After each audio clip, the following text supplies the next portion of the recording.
is here. We have a limited amount, only 2,000 months. We'll get more for a couple months, but this is how you fund the operation. Plus, this stuff is amazing. InfoWarsStore.com. We have it in lavender, we have it in peppermint, and we have it in eucalyptus. I was just listening to some Alex Jones, but he gets on my nerves after a bit. Right. I wound some more coils, and I'm just reconfiguring my coils at the moment. I'm just going to check, see if I've gone live, because I have had some issues with YouTube lately, because YouTube's been blocking my browser, and I'm hoping that they haven't gone and messed up my Adobe Flash Media Live encoder thingy, so I need to make sure it's working.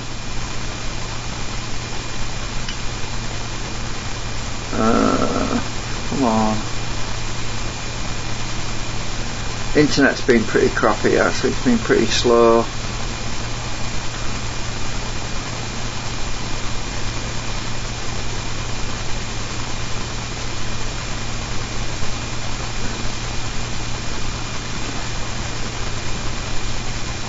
I certainly don't want to be live streaming for an hour and then realise it's not worked.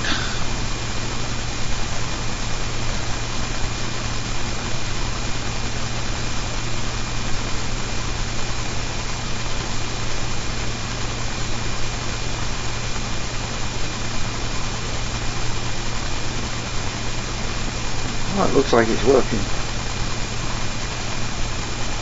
Right, good.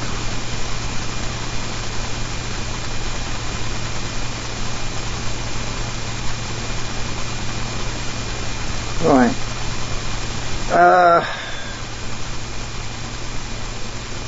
Anyway,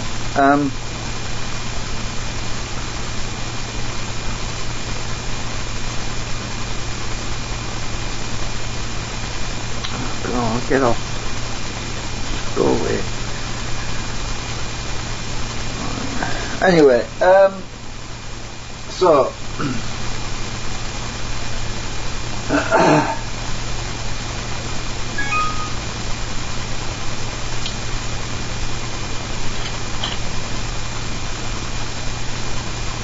so when I designed the new build, these flanges basically hold the bobbins in place, but the slight oversight with this situation, because when I've got the whole population of bobbins in here, it's kind of difficult to get them all out. So it's, you know how you use tire irons to prise the tire off and get the tire out. Well, it's basically very similar to that. So I've got to put these plastic things in, because it's a real snug fit.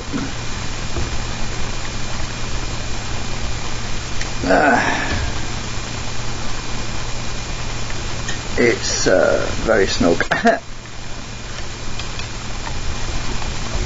It depends which position they're in as well, but I've got to be careful, because if I bend things too much, it splits everything in the middle.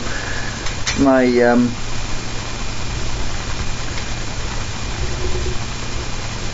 come on, I just want to get this thing in there. Right, there we go. So I'll get my plastic in there.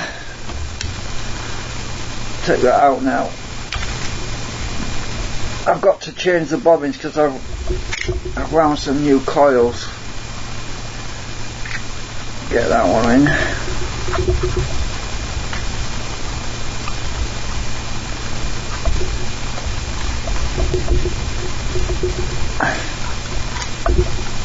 Now I should be able to get it, pull it straight out.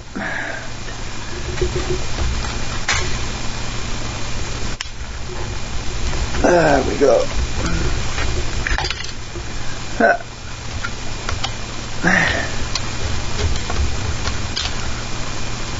So I've got new coils I've wound. Then I'll put these in to try them out, but the coil of wire is too thick and the bobbins are a lot smaller. The new bobbins, the new coils, as you can see, they're actually a lot bigger, they're twice as long than the one that's in there, so I'll get a lot more flux. I think it was time I did another update on this.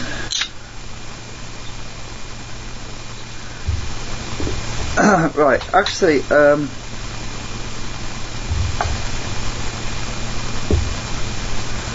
got that out. I've got to get my ferrite rings out as well now.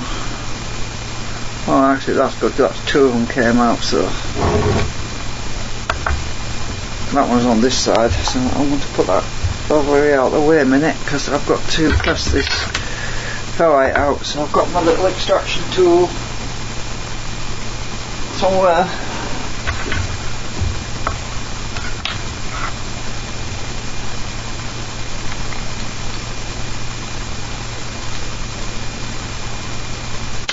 There we go, got it. Well, that's one bobbin, one coil depopulated with the ferrite core. I have to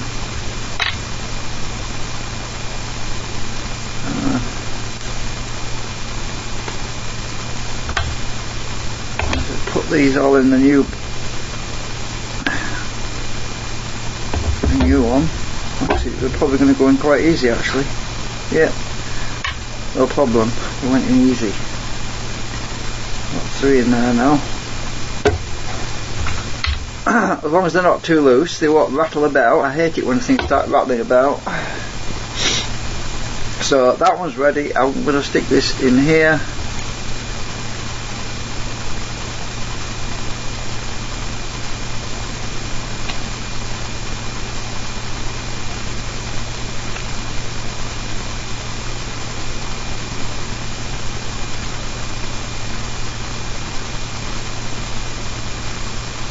I'll stagger them a bit so I can get. Oh, I don't know.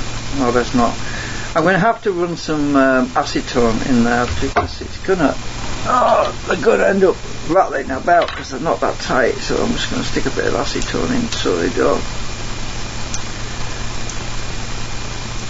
So they stick a bit. I'll do. I don't want too much, otherwise it'll stick to the actual holder, and I don't want it on the holder, I just want it down the cord on the middle. I'll do. Oh, my syringe is empty now.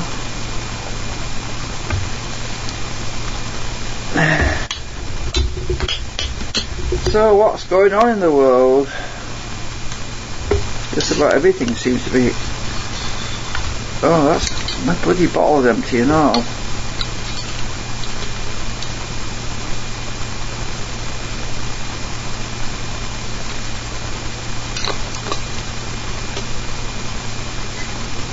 That'll do for now.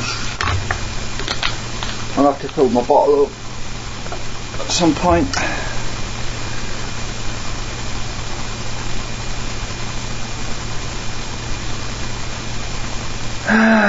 Right, so next one to do.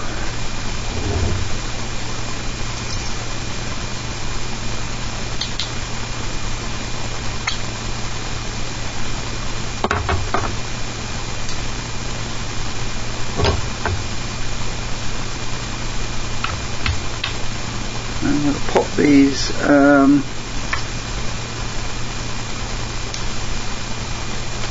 a bit of glue on this one, so that's got that.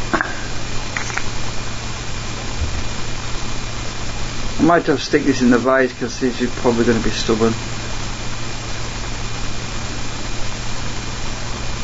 Oh, actually it's come out. Yay! Wasn't too bad. I like it when things come out without to use the vise.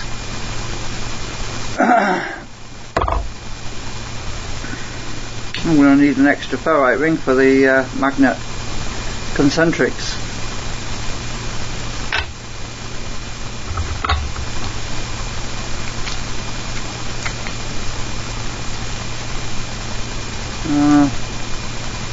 I'll just put 2 in at a time, I think. Where's my other coil?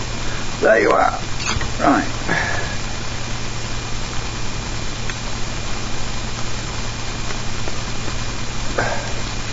Oops.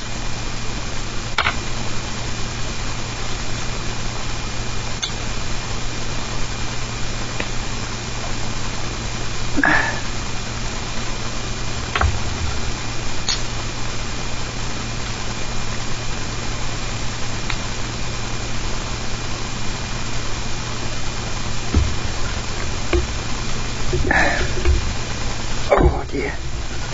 Come on. Oh.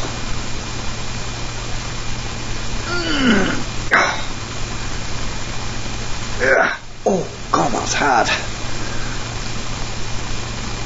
I can't get it in without the vice, that's a good thing. Just a bit more pressure on it.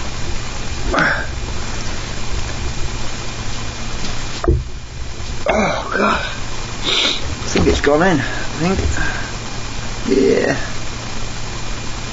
I need it a little bit overlapped on this back end though, so I'm just gonna crack it. That's why I made these things in the first place, so I wouldn't crack it.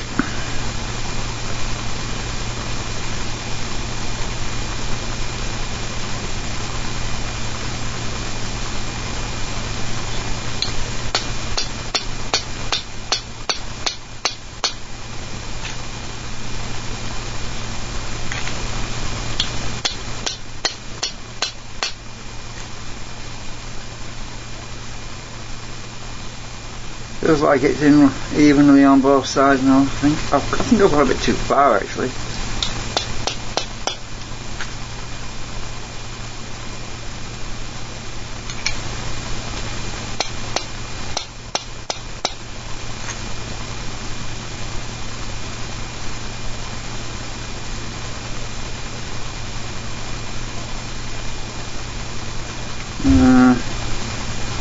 Let's go on this rubber mat.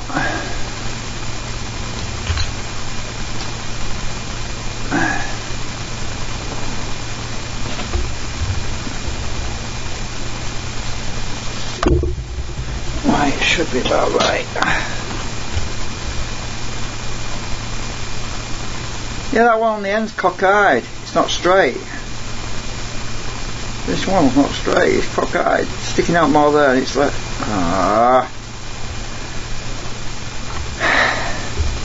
I'm going to have to push it all the way out because it's not straight. It's probably got some crap in there.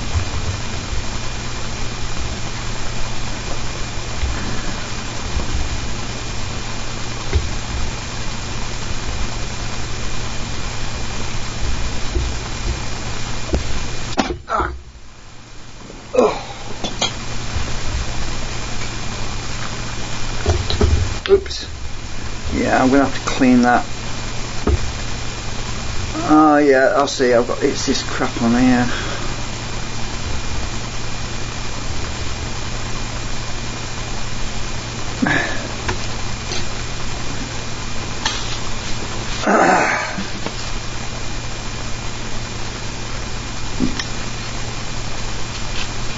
It's when I glued it together because these were rattling originally.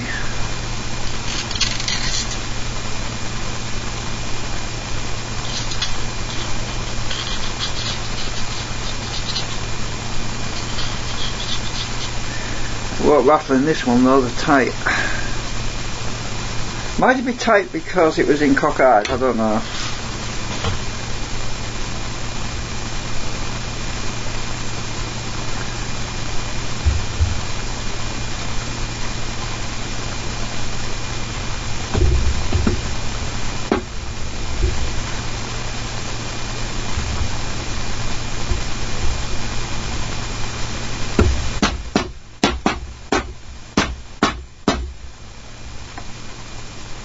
Well, that's gone cockeyed again. What's wrong with it?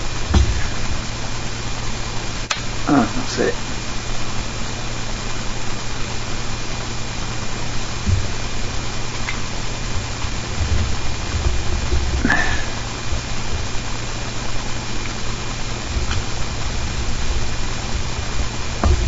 There we go.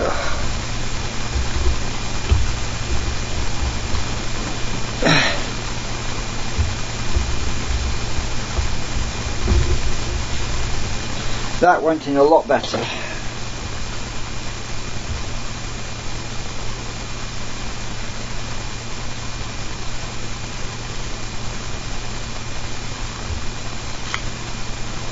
Still want to be a bit further.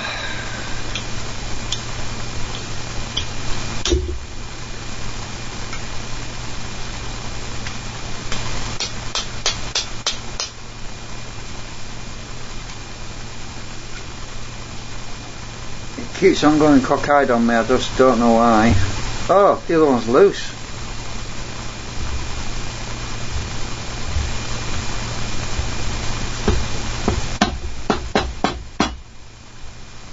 Right, let's find out. That should be straight.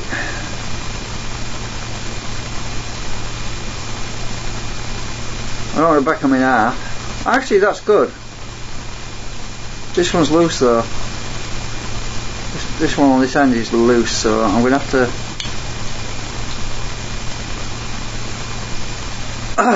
to use some of my plastic. Let's get it. Because this bobbin is just a slight bit oversized at this end.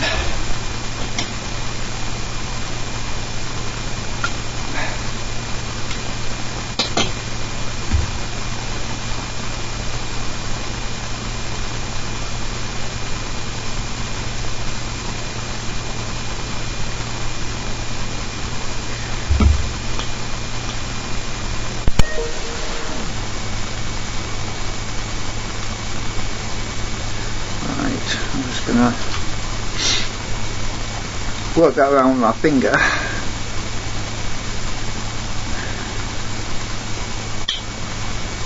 Still loose. A bit more.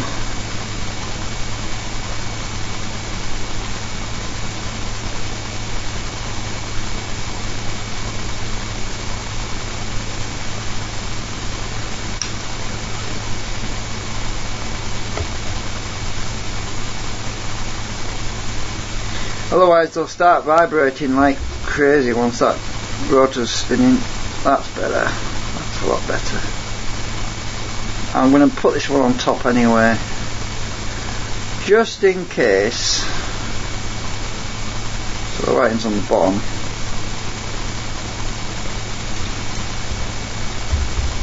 And if I have problems I can get to it easily without having to take the whole thing apart. As long as they want the bottoms tight, which it is, it's not going to vibrate too bad. So I'll get this in here.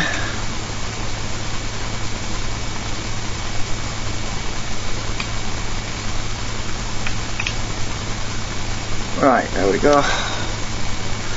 We're going to reinstall everything again now.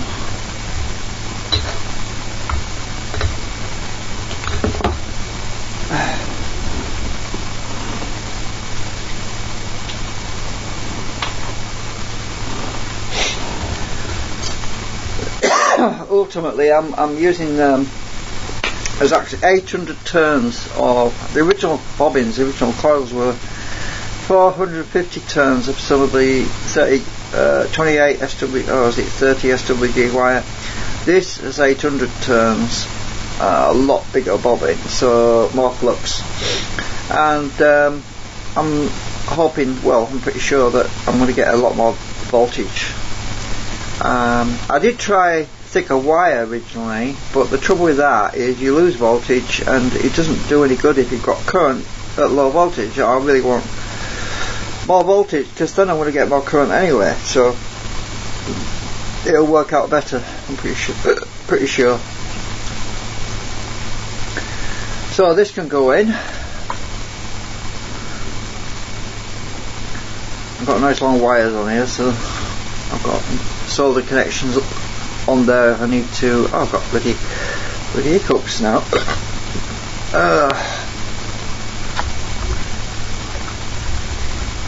It's a lot easier to put them back in.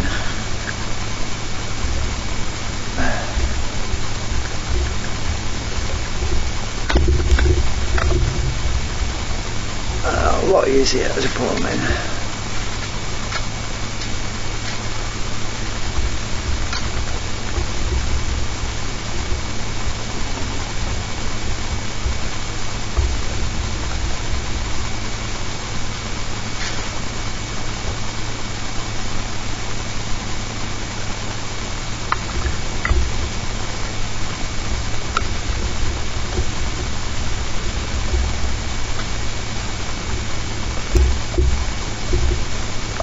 My tape's coming off. That was packing I used. I'm just going to see if I can get away without the tape.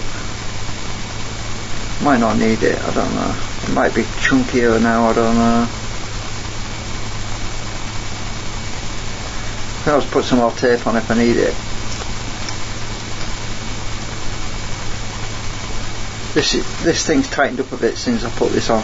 Everything, as the plastic dries out, everything shrinks and it clamps more, so I might not need that tape. If I do, I'm going to be struggling to get it back out again. It's actually helpful if I move that up. Just push this down here. Actually, let's move this one down.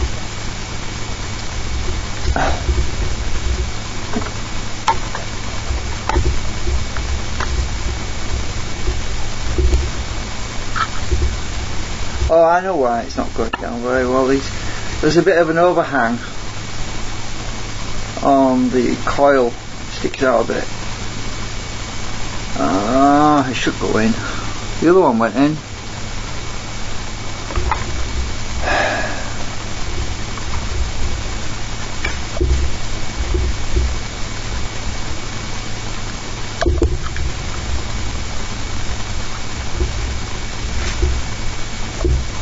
You bugger. When I make this, if I do this again, I'm going to make them flanges a little bit thinner so they don't stick out so much, I think.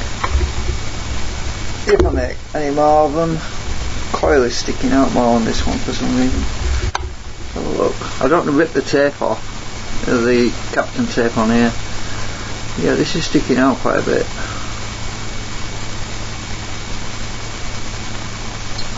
I reckon I'm pushing on my coil so it's shortening it out. Let me just check this is still reading good. Where's my meter gone? It's across the room.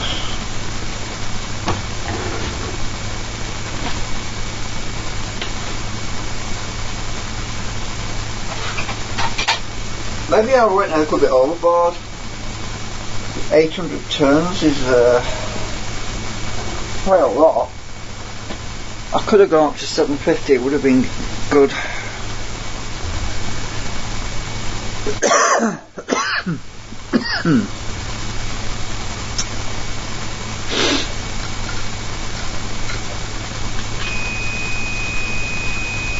Yeah, it's still good.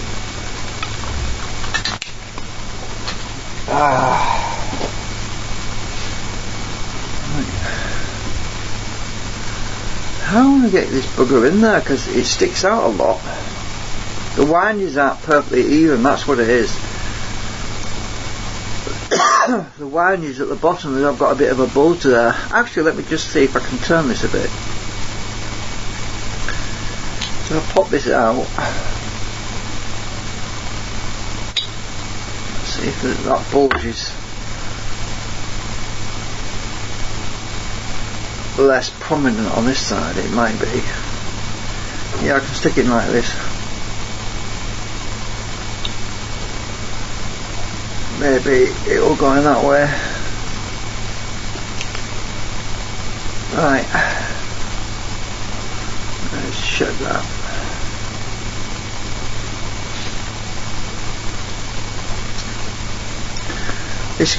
I need to move this. I think it's best if I move it up. Oh shit! I nearly broke my finger then. My fingernail.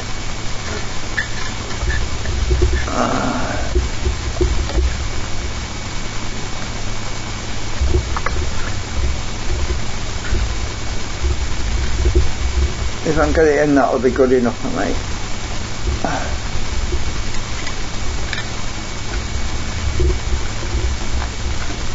Just getting over that flange, that lip. It's a problem always. Oh God, you won't go in, will you? I can just hear it now. I've cracked something going like that. Something breaking. Yeah, I've got too many frigging turns on here. 800 turns is just a bit too much. I should have gone for 750. Ah, it's going. There, I got you. Next time, if I'm doing the others, I'm just going to put 750 turns on.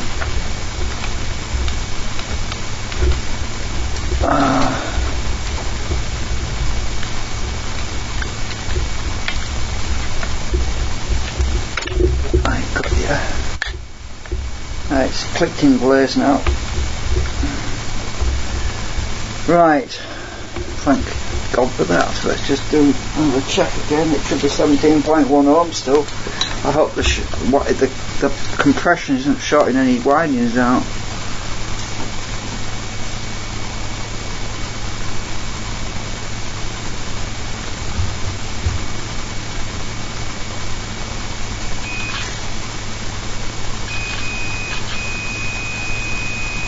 Oh, 17.2. Well, still good. It was 17.1. It's actually higher now. Strange. Probably because it's cooled down a bit. I don't know. Oh no, actually I had it in my hand a lot. The heat would have warmed up the wire a bit. So I've got a higher resistance. Right. Oh shit, I forgot to put these on. I hope I can get them in. Yeah. Oops.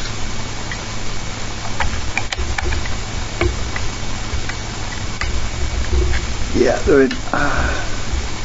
Right, that one wants to be down here a bit. I'm slightly staggered. Actually, that wants to be. That's about right, I think.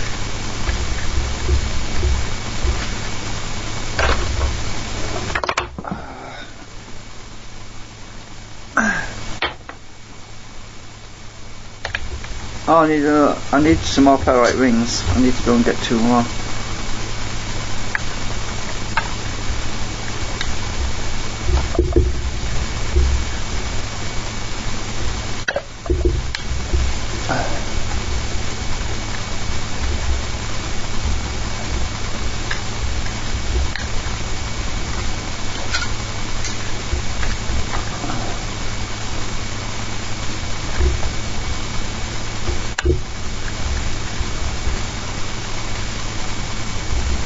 Right, I'm going to find 2 more ferrite. Oops, what am I doing?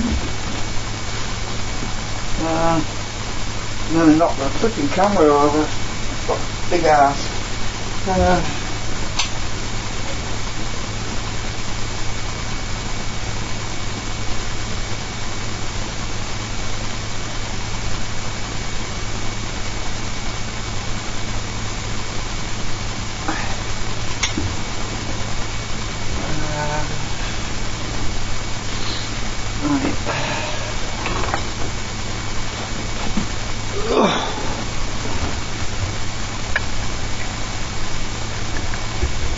It's easier if I put it in first.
Right, they're installed. I'll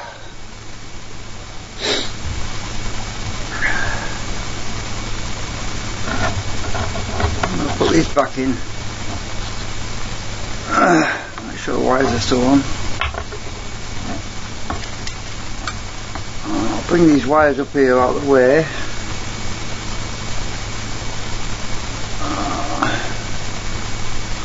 Wire that up in a bit.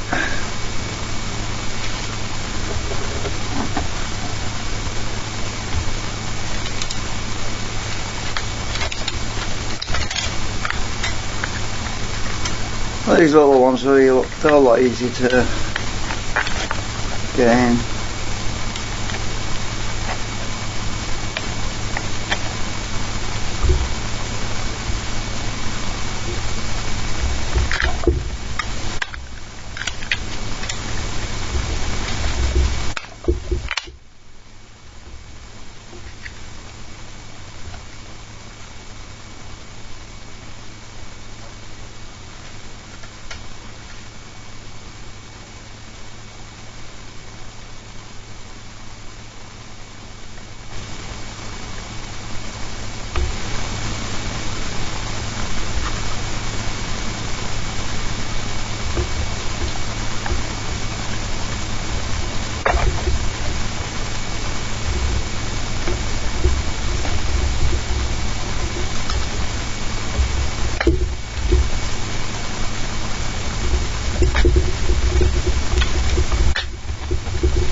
Right, I've got a little blue line where the timing is, so I marked them so I wouldn't lose the marks of the timing. That's about right. That's about right.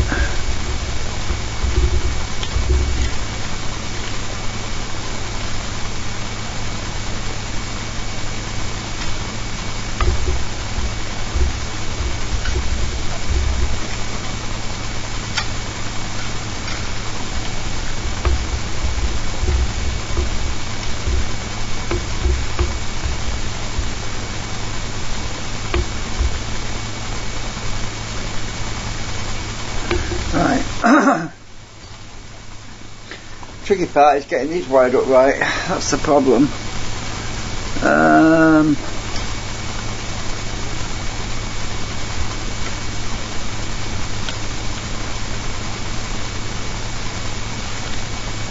Right, so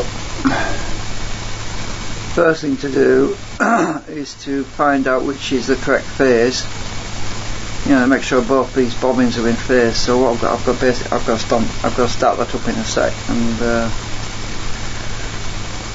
at least they're twisted onto these wires, so I don't have to solder them.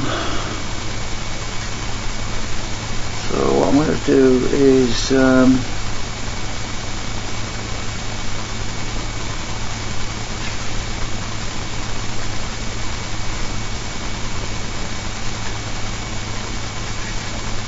suspicion it's these two.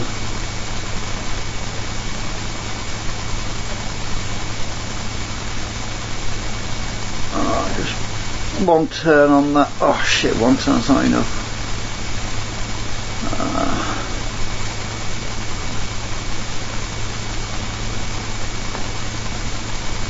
Just twist it a bit so it stays on.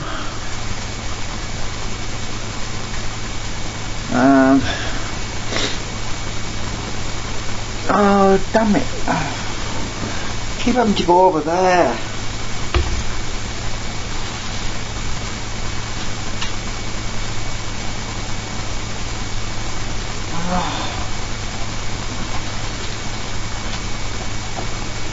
I decided not to wind those coils on my coil winder because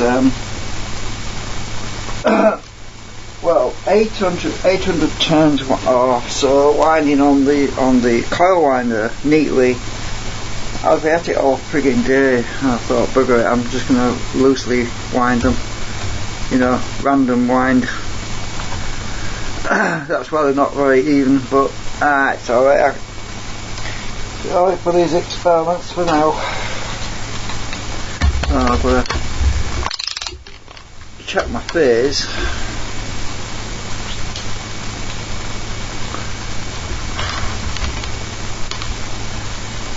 make sure I've got the phases matched on there first of all.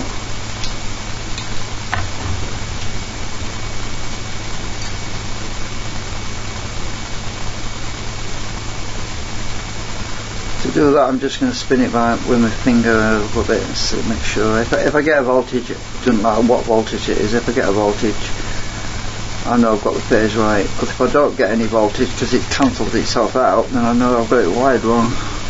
I'll stick it on 200 millivolt. Let's have a look. Oh yeah, that's in phase. Otherwise I won't get that. Oh my god, I've got a volt. Bloody hell. Got a whole volt, and when you turn it slow, bloody hell, this thing's gonna kick some juice out, I tell you.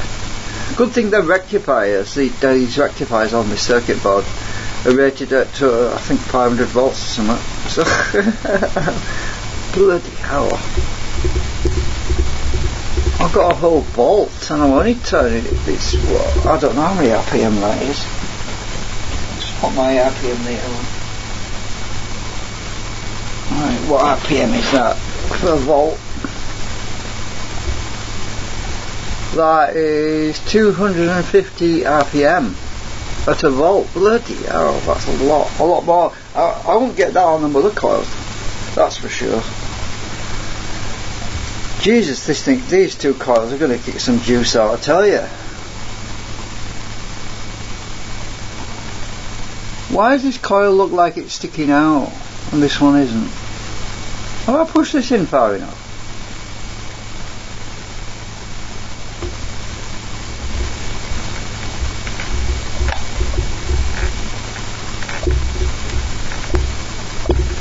That's weird. Why is that one?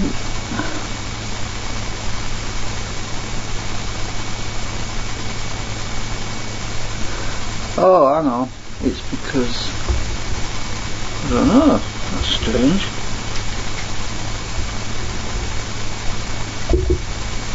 Have I pushed that bobbin, that coil all the way in? Ah, it must be. I don't know. It can't be. This one can't be longer than that one, surely. They're both exactly the same thickness. Oh, don't say I've got to take this bloody thing out again. I hope not.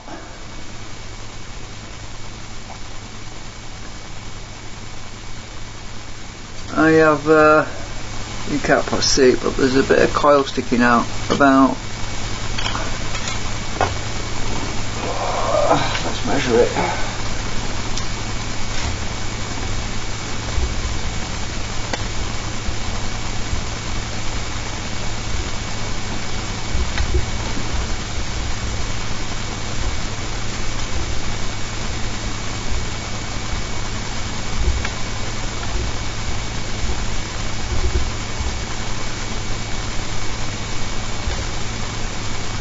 .39mm sticking out on that coil, and that one's a lot further in. Ah, bugger it, it's going to have to do for now. Oh, it will be a frigging nightmare getting that out of there, because I'll tell you, it's so frigging tight getting it in. I'm not sure why that's sticking out more. I haven't split something.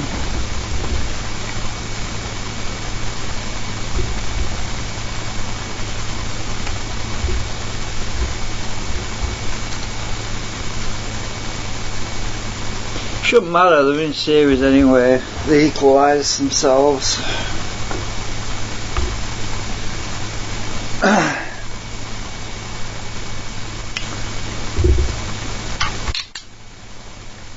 Right, so I know that's wired up right, that phase is correct.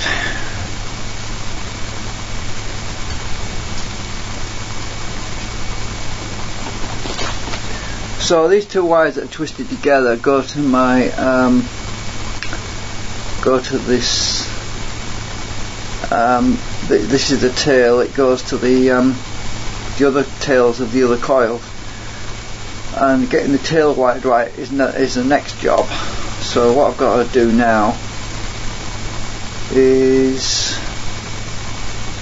oh yeah, I haven't finished my meter. I need to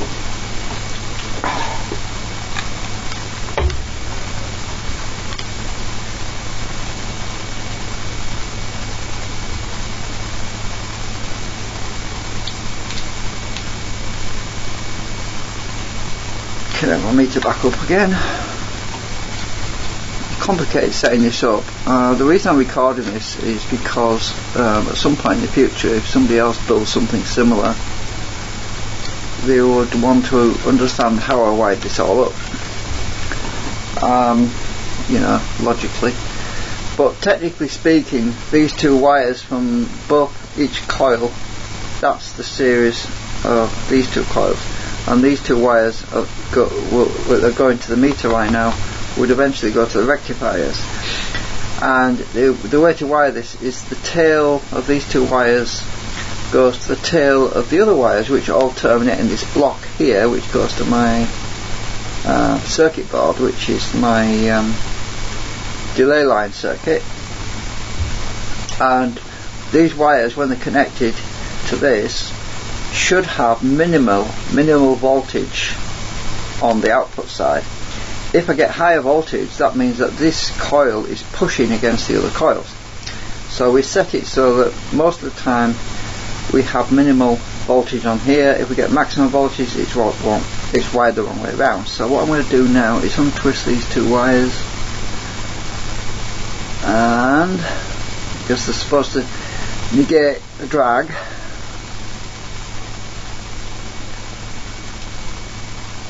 right, so I'll connect this end to the blue one.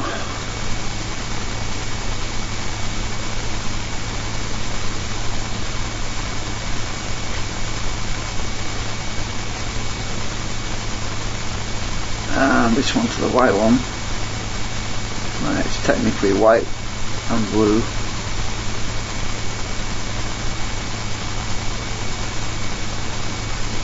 And because we won't actually get a current unless the output side is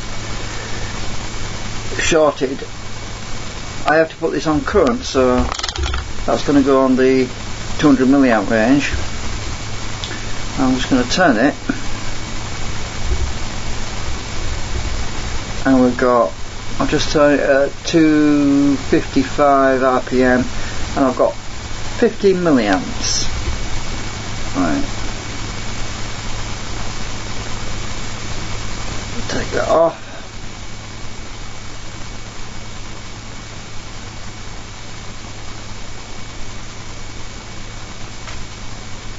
Oh shit, which wire did it just take off? Oh, I think it was the blue one.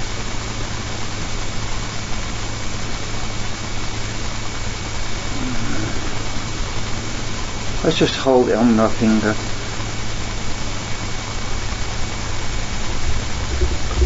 $250, come on, I want that 250 at 5 RPM, 250. I've got 15 milliamps again, so I must have wired it the same. Right.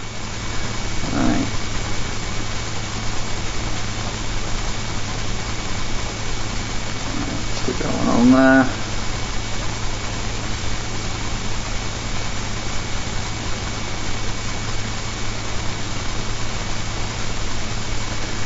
Hold that one on there. 250 RPM about. I've still got the same 15 milliamps. Oh shit. I'm gonna have to start this up and run it at full speed, but that's gonna blow my meter up, so I'll just measure voltage. I'll just go by voltage, I think. Right, I'll stick that on at 200 volt AC range. Time to get this thing started, I think, so I can see what's what. It's the difference is too close, it's hard to tell.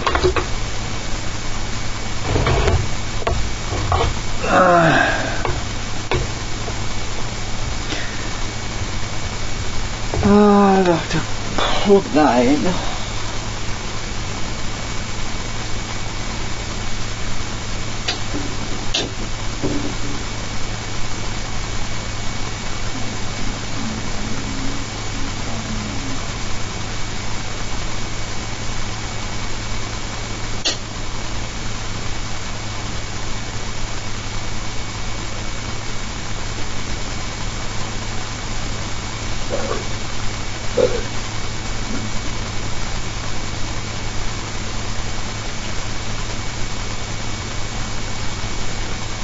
my lead.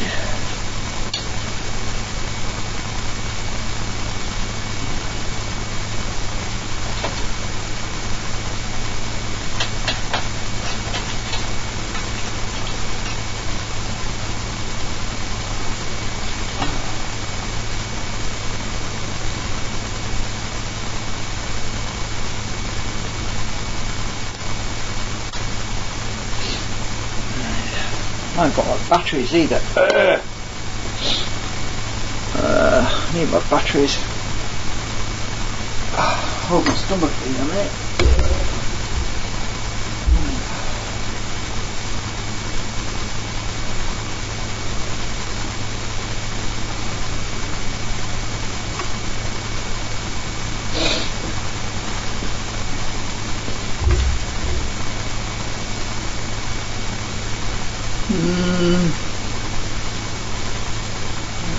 Positive.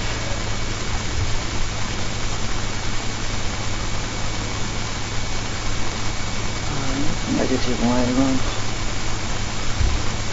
Negative. Green's not connected to well.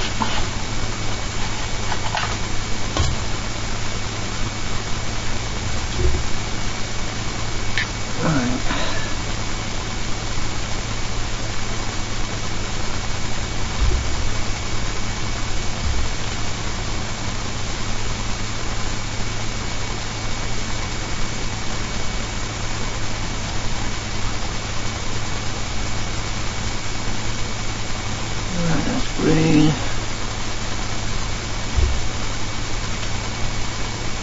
Okay. Let's get this out of the way. If I put my oscilloscope back on, see what's going on. Oh, it's not plugged in. Damn it! It's because I had the extension lead out to there and I was doing a drilling job.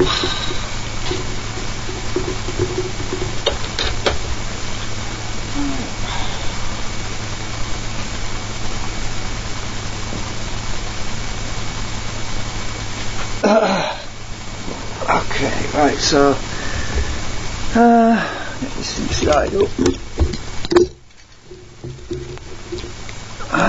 Let's check everything's wired up right.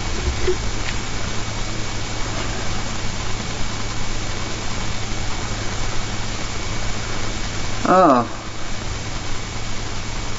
that's come off. Let's wrap that on there.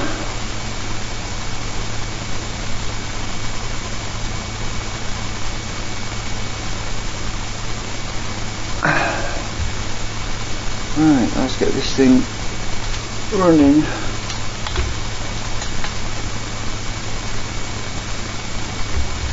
Put my choke on.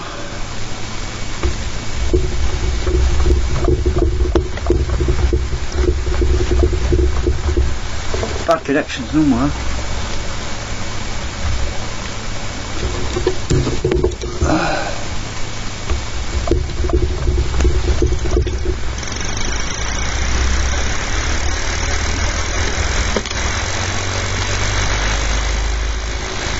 Right.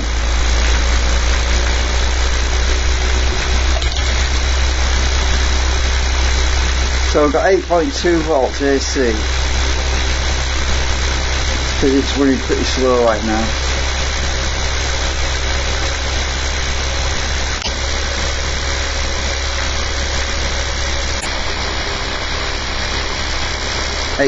That's the low side.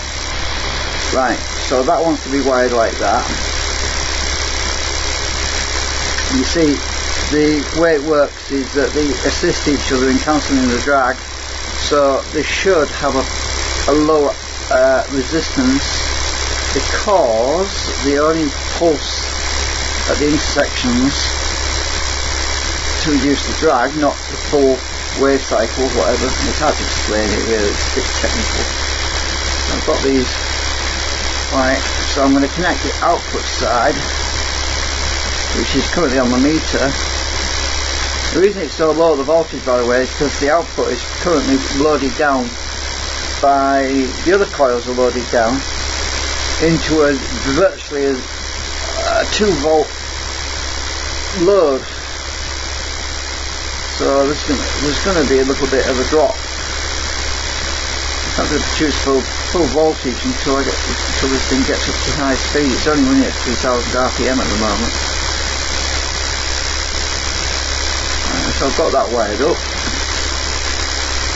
Now these ends that are on the meter want to go. I'll disconnect this end now. I have to go to the output rectifier, which doesn't matter which way around that goes. And we should see an increase on the output current, which is on this meter over here. Let me just bring it over. The output current. We're currently pushing out 133 milliamps to the wires are catching. Oops. Currently pushing out 134 milliamps. So I need to wire these wires here up to these wires here, which are to the full rectifier.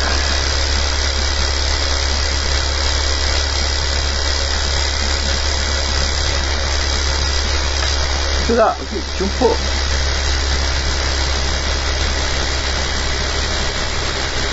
And it's not dropping RPM very much. Let's try the other one.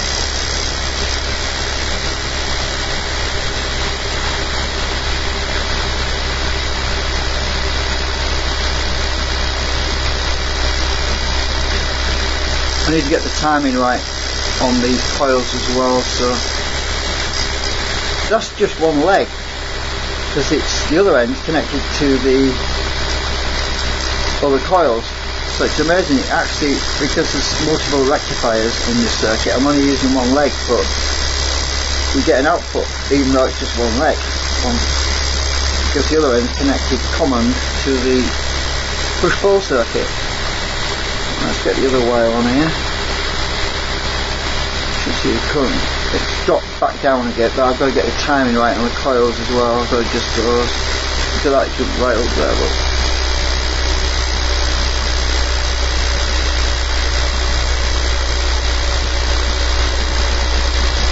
Because there's more voltage on this coil.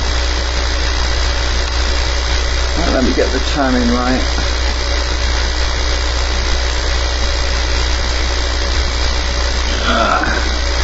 It's hard to get in here with all these wires. Good thing it's low voltage. I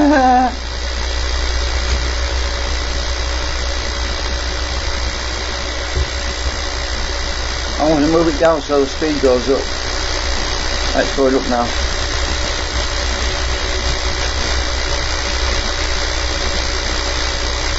It's going down. Going up. I'm setting these coils so my speed increases.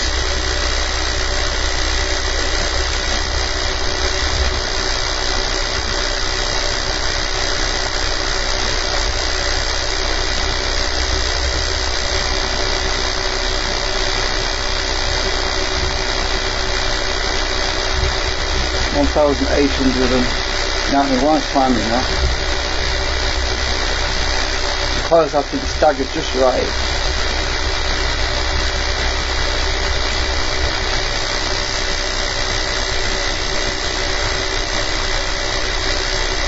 Going down again. Going up.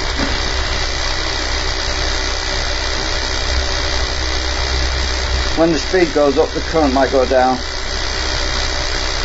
But as it increases speed, the current goes back up again at some point, so it's a bit difficult setting these up.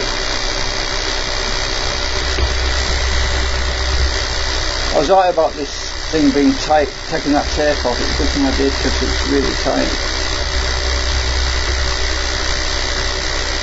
Right, 1900.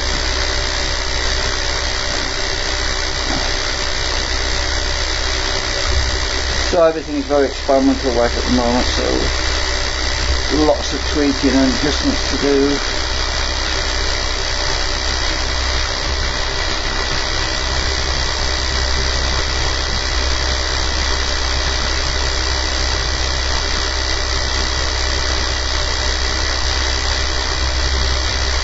timing might be off on this as well.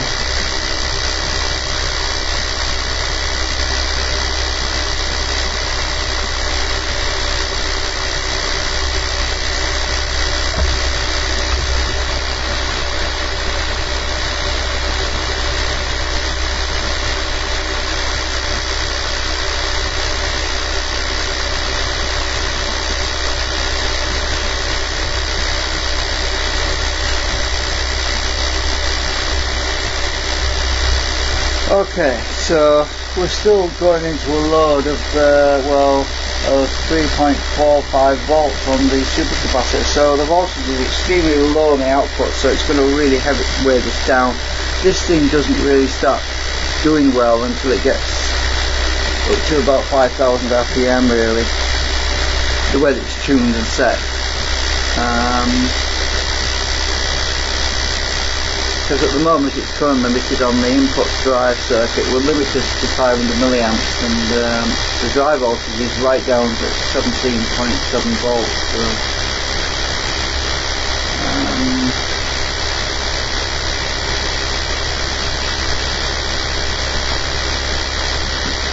yeah. So let's bring these coils a bit closer together and see what happens. Bring my generator coils a bit closer together.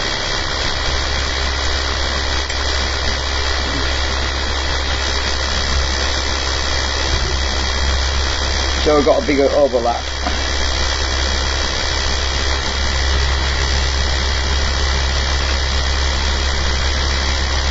That's better. Speeding up now.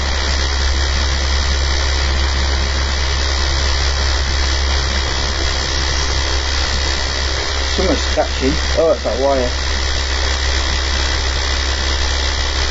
Right, now I've brought them in a bit close. I need to bring these others a bit closer up.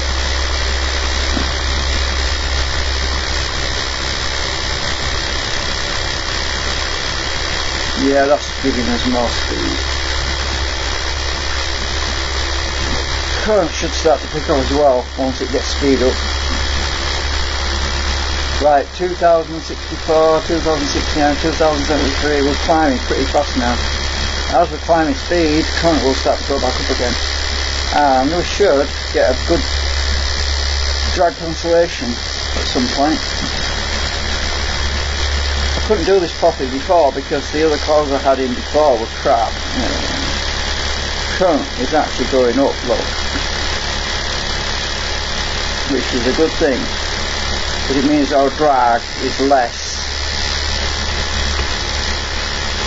Now let's just leave that at that because I'm at 2,114, it's still climbing. 2,115, 17, 18, 19, 20, it's climbing, so we're doing good. And our current's starting to climb now instead of going down, so that's a good thing. So basically what we've got is a series of coils, and the coils are overlapped so that when the overlaps take place, when at that point of the overlap the drag is cut off at that point. So what I'm doing is interlacing the coils, the overlap, by moving these coils closer together. They're all in different poles, yes, but they're all polarised the same so they match up. And as we interlace the coils, we're overlapping them more or less to tune the outputs and speed and optimizing current as well. So we do lose a bit of current when we overlap them more, but it's more top dead center, so all the work's being done more or less top dead centers when the magnets are directly in the center of the coil. And as the magnet moves from the center of the coil, it comes to the overlap, and where it would normally drag like Bilio, it would normally slow it down a lot. It's actually negating that drag point, because the drag point, instead of becoming a drag point, it becomes a push-pull point. So it's actually pulling as well as pushing, so there's less drag there. So that's basically the simplified explanation of it. And all of these coils, all of the tails come together, so they're sending pulses. The ones that are generating the most power are sending pulses back to the other coils, which is negating the drag on those. it's very complicated, it's hard to explain it. I did try to explain it in previous videos, but so this is my experiment basically. It is an experiment. There's lots of fiddling to do. I'm just going to bring these together a bit more.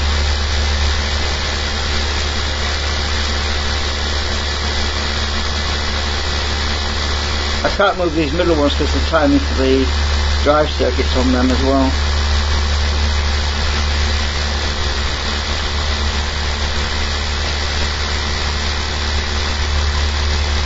But those are the reference coils in the middle, I'll just leave them where they are.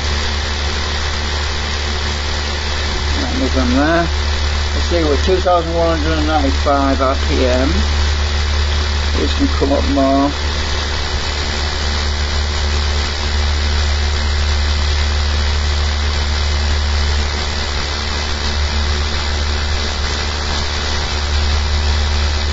$2,200, just about, almost at 2,200 from the RPM meter. I don't think you see it across the room. Oh, it's over there.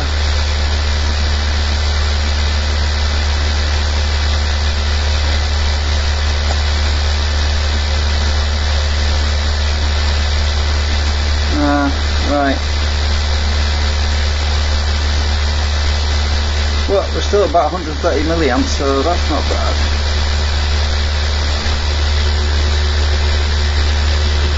Get these wires out of the way.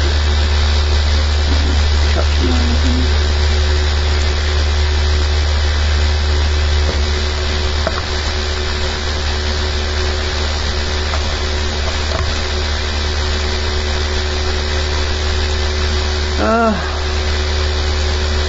I'll pull his ball bearing. Cause it back a bit.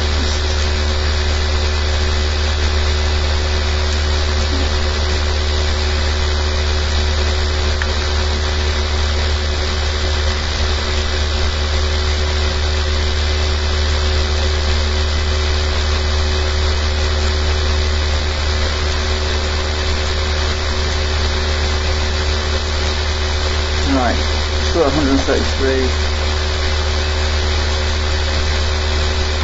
2,254 RPM right now. I'll probably need to adjust my trimmer or the timing on that because it exit coil section. I'm just going to move it around a bit.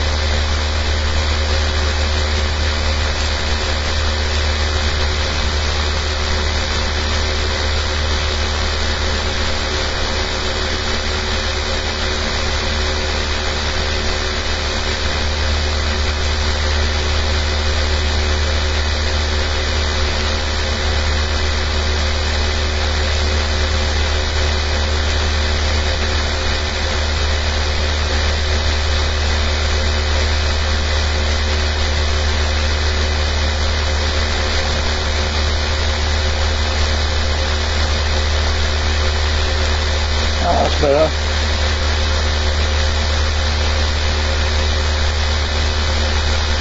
It's going up a bit now. Speed is.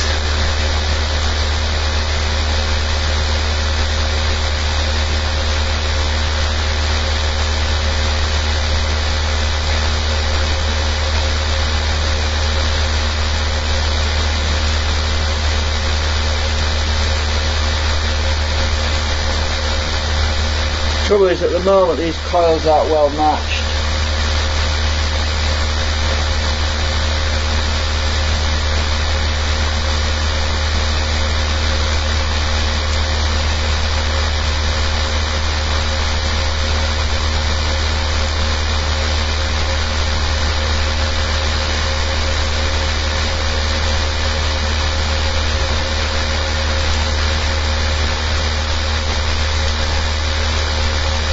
They're all different windings. Well, they're all different gauges and different windings. They really want to be all the same. And I'm running out of copper wire and I just can't get asked to wind them all again.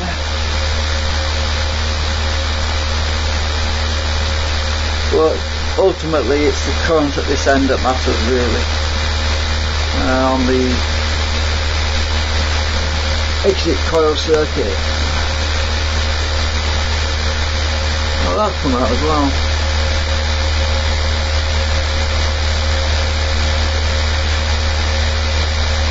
Oh yeah, that wants to be in.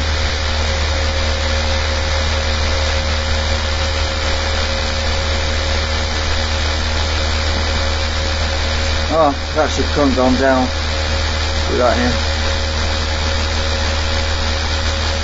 Well, we'll see it pick up, see what it comes out at when it settles. Finally, like if we're getting current. The RPM's going up.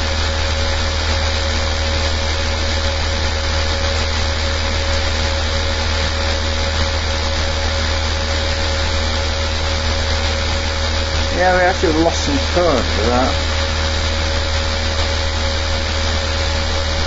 This wire goes to my my big transformer, which I'll rewound. Oops! This thing here, this dreadly thing I was talking about in previous videos, I rewound it.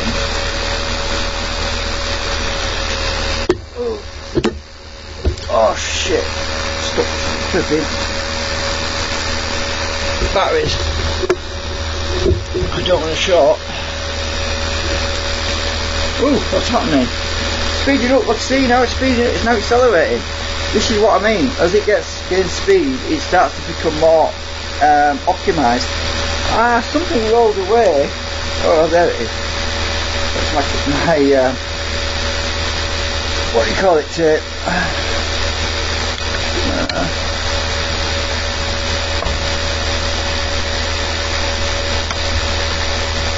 Put my soldering away for now.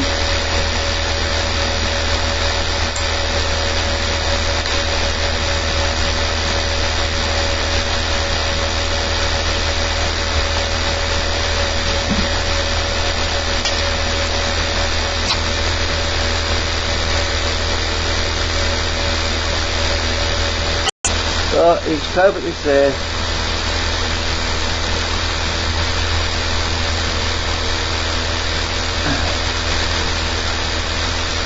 Now let's swap the load around on here, because the last time I swapped this around it improved, so I'm going to try it the other way around. Let's take this off, swap these around.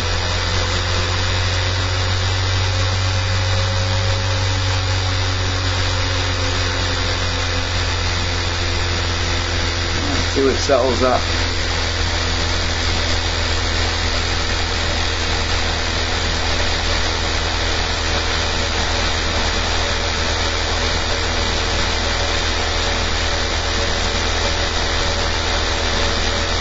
No, it's worse.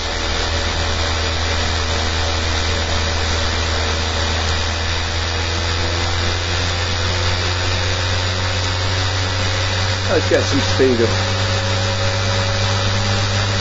Still got some juice going through it, look. Which is fascinating.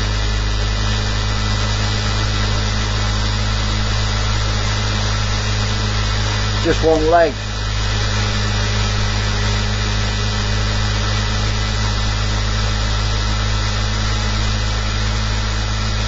That's basically halfway.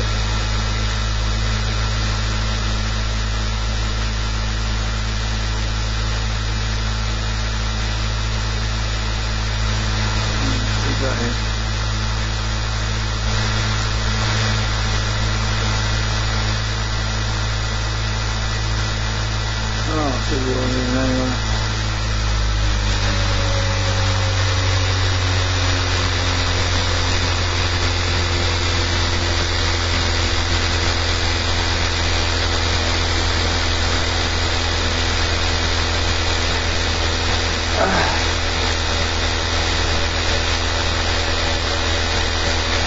So I'm just going to wait now and let the supercapacitors, which are across the room, charge up. They're at 5.62 volts at the moment, 100 milliamps going here, well 130 milliamps going here.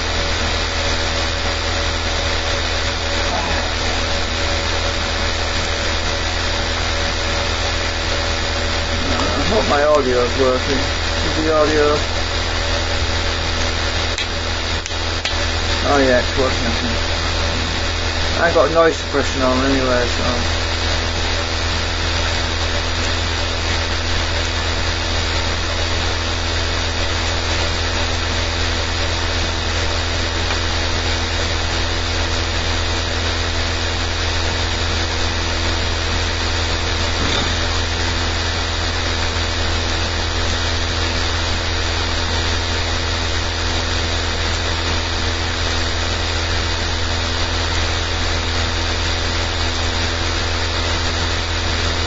Oh, my current's gone down. That's strange.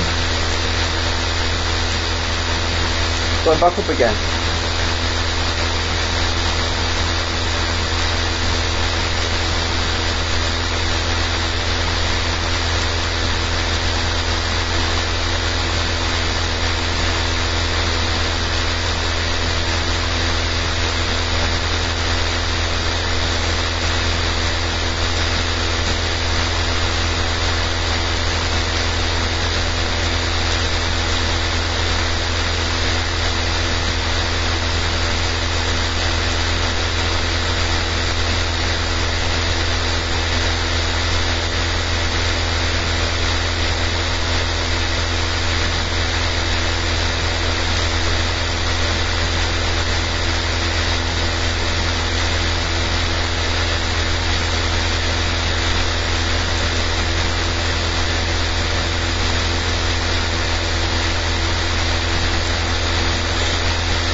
Yeah, I think it's worse with that external coil connector, so I'm just going to disconnect it. Yeah.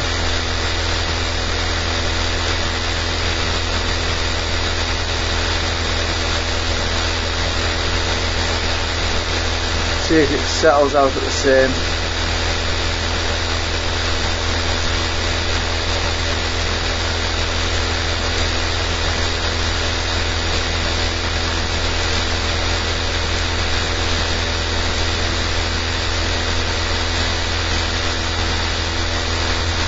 Yeah, it seems to be.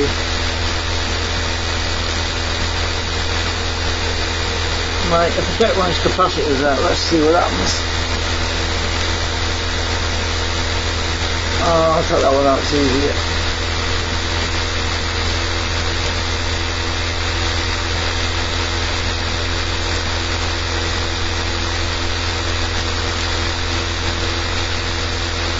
This is what I've been doing a lot of, is taking capacitors out, adding bigger values. They're all plugged into sockets, so it makes it easy to. It's all about tuning. Well, it seems worse without this capacitor, that's for sure, so I'm going to stick it back in again.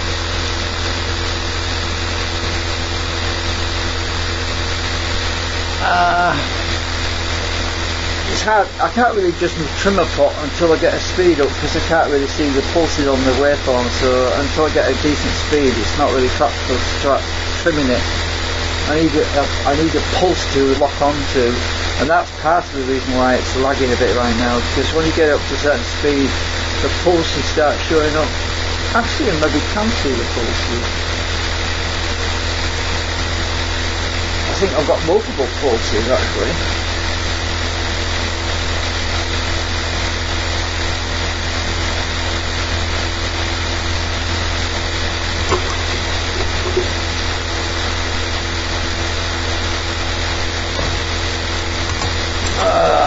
Let's just twiddle and see.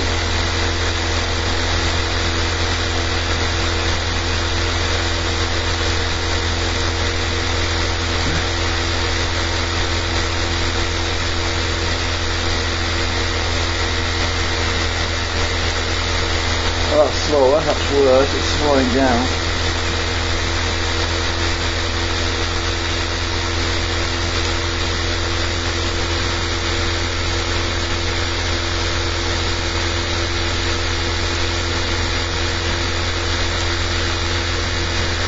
Turned it in, the current went down, so it's climbing again with it.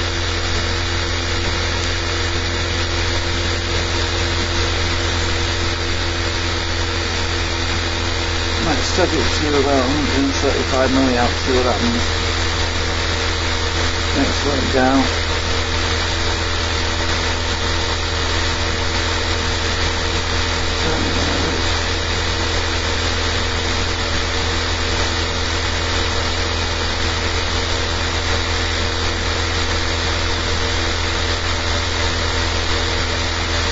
Possibly about there, I think.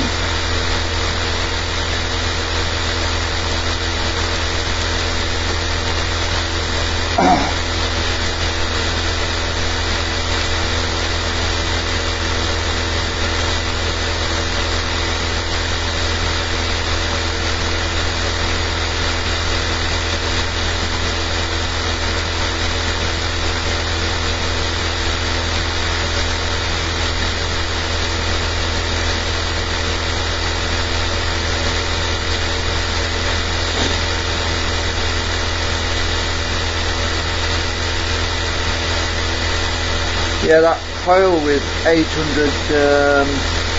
turns on it is really causing a bit of a lag, bit more drag it's actually causing. So I think too many turns really.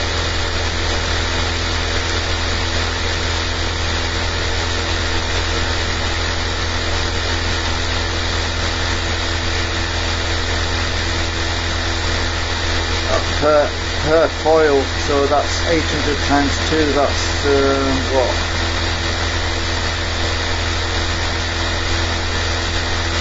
1,600 turns between the two.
But the current limiting's about to drop out, which is a good thing. You can't really see it, but it's behind here.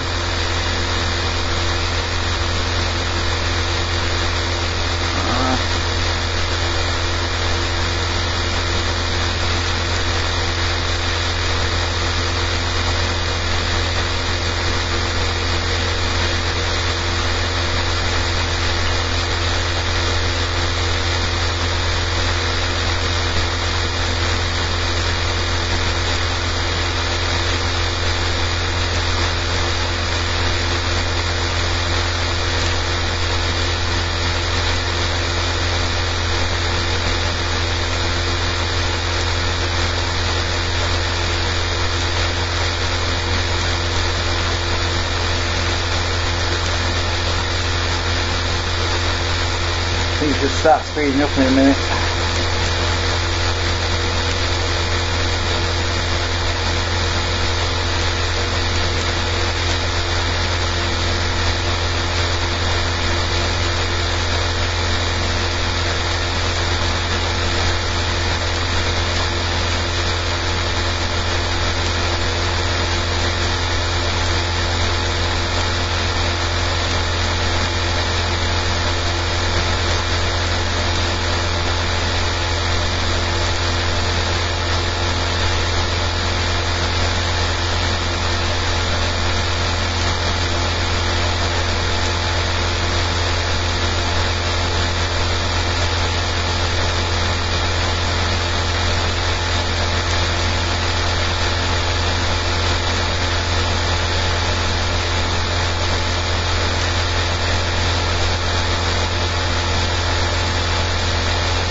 Yeah, I might have to try wiring it the other way around.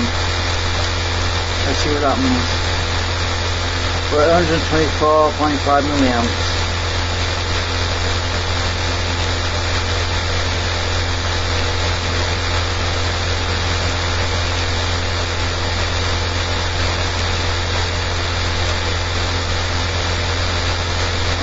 That's not stupid.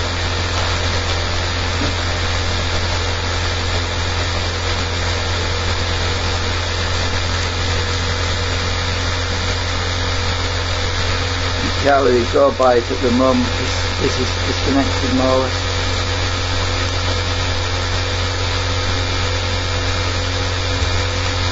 You see, I might get different results with this higher turn count on this coil, so it might act differently.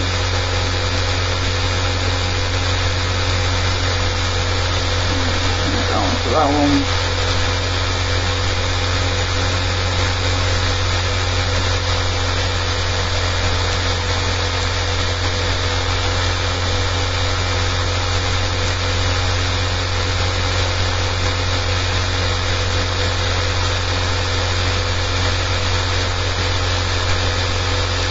That's actually better, I think.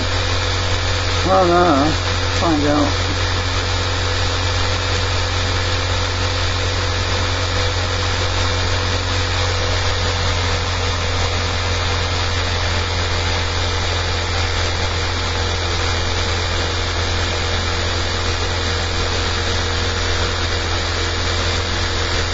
No, slowing down more.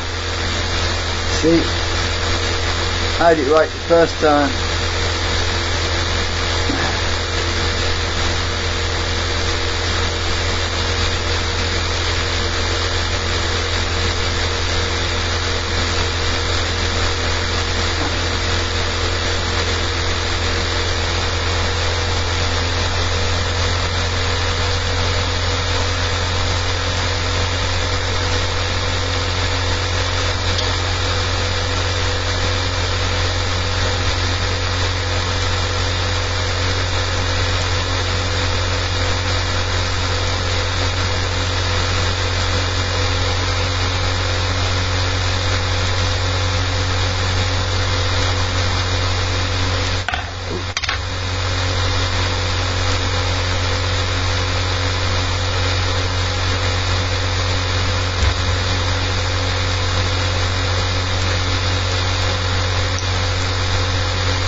Climbing at speed now, so I'll leave it to that.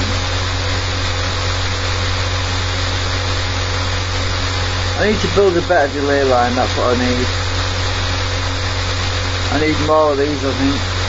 If I had one of these for each file set, it would be a lot easier, better for tuning, because I'm basically combining them all and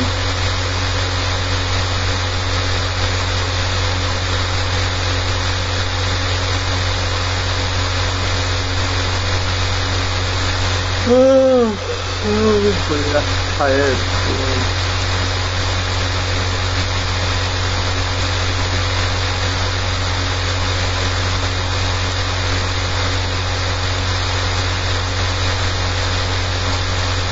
Super capacitors at 7.92 volts, 7.93 volts, 7.94. They're going up pretty fast actually.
Oh.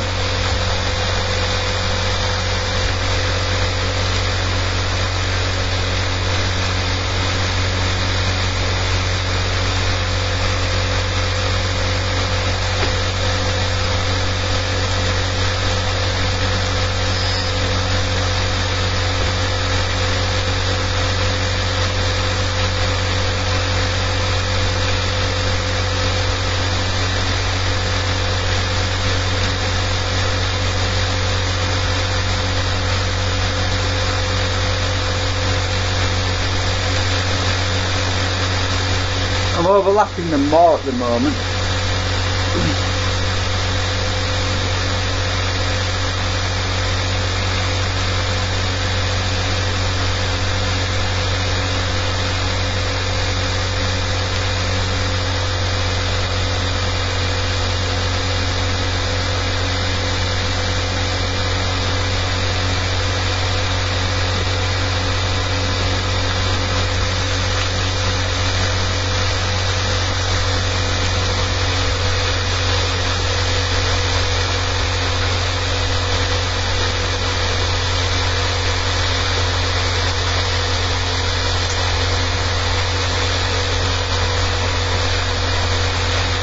Well, that's interesting.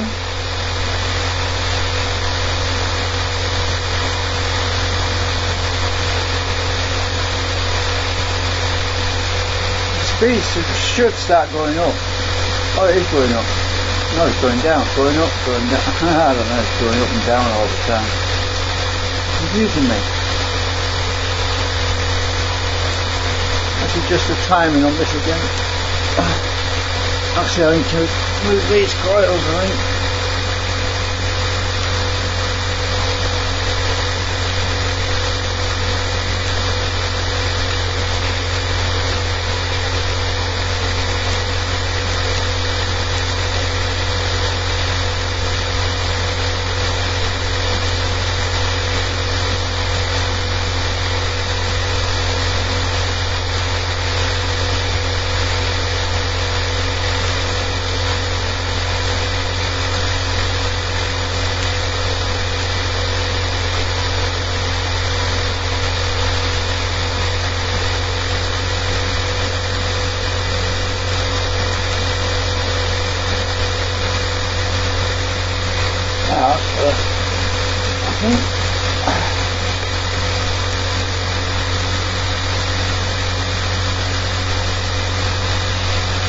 current's going up.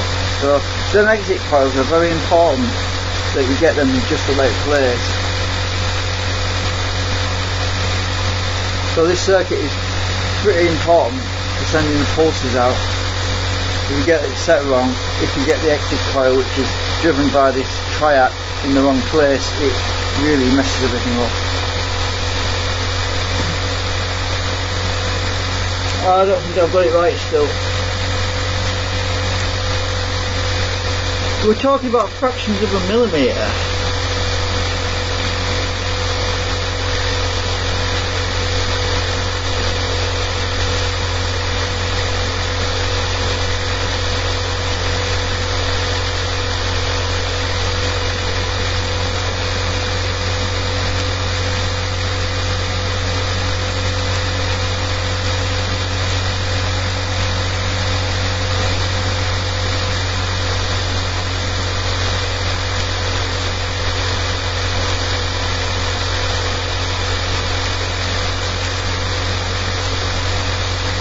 Something's getting a bit toasty. I think it's my drive coils. Where's my double thingy gone? I'll check the temperature of the drive coils.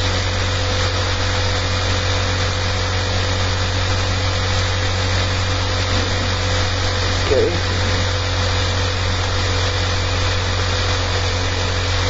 Bloody hell, 88 Celsius. 88 Celsius. My freaking drive coils are getting pretty toasty.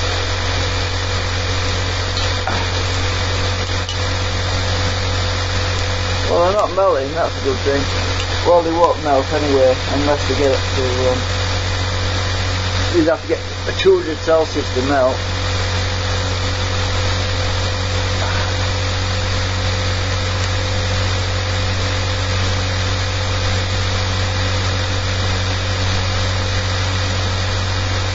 Starting to pick up speed now.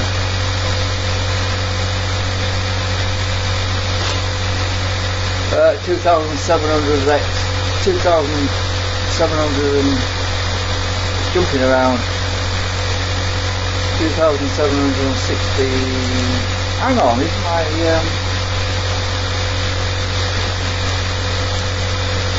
thing in the right place? I don't like it when I get erratic numbers. It might be because that thing's not set right.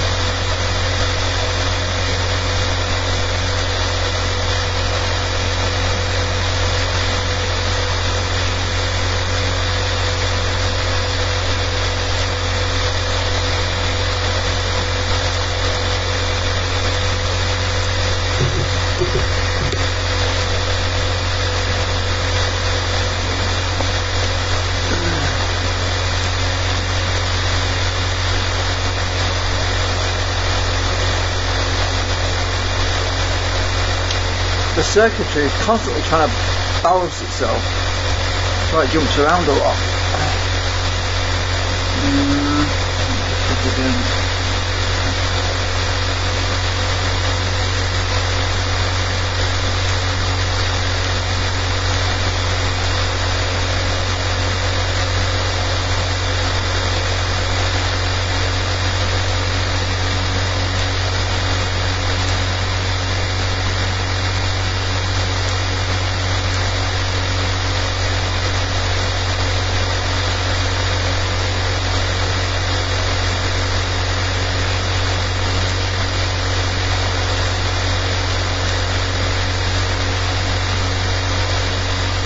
Set it for maximum speed, 2,800.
current limit is coming back on again, which is kind of disappointing.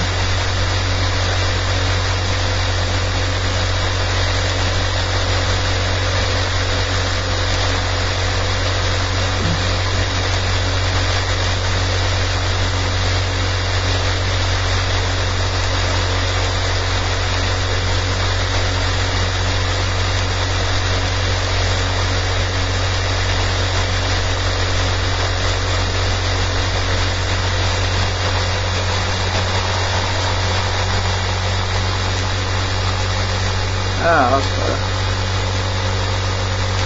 Oh yeah. Pick it up now, wow. Just by moving that one coil a bit.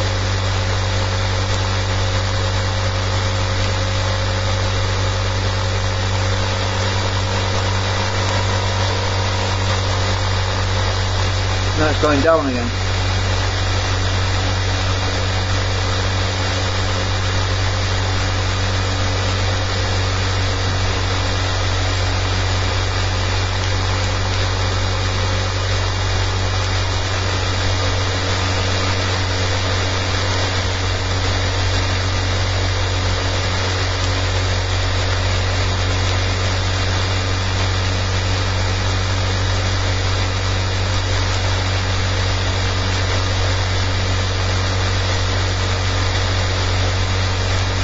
God, this is so frigging touchy.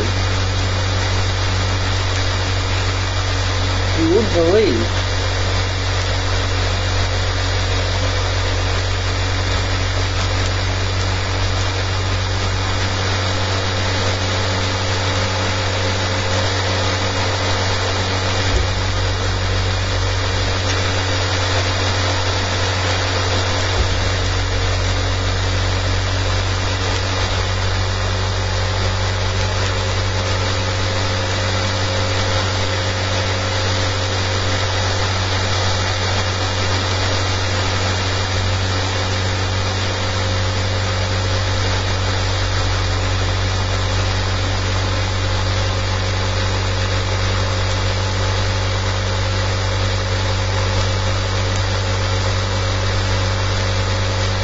Speed's going up now, 2,900.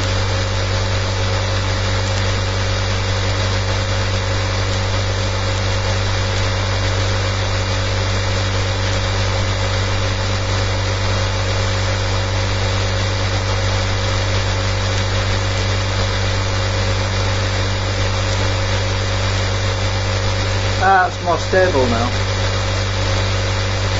When you get this right, you can get it really stable. It's just getting the coils. You're talking about fractions of a millimetre. Just moving those coils a fraction of a millimetre makes a hell of a difference.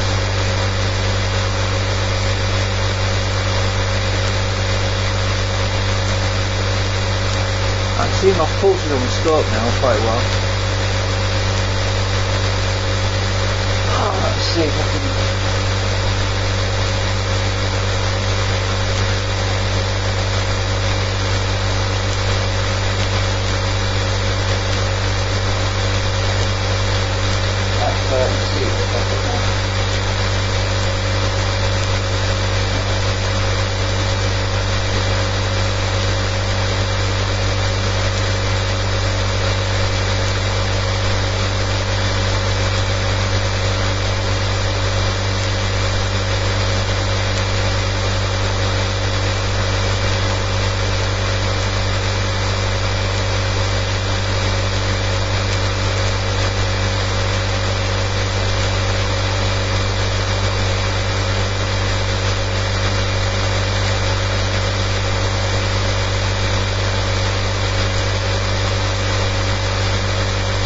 I'll reduce my exit coils again a bit.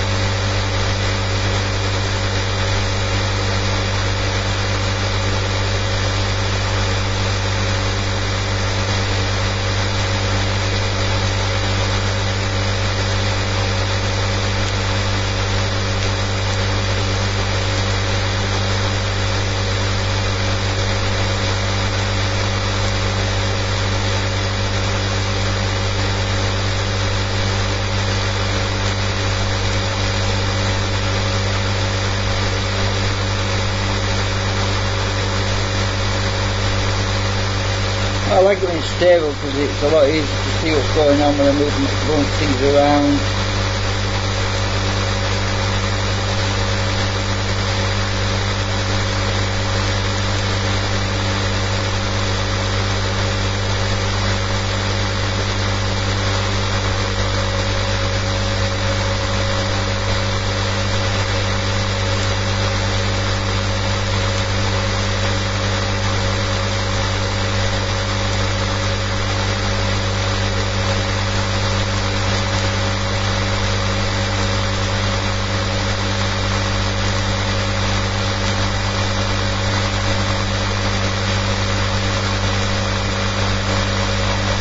Everything affects everything else you see on it. It's like the old TVs when you used to move the Gaussian circuit,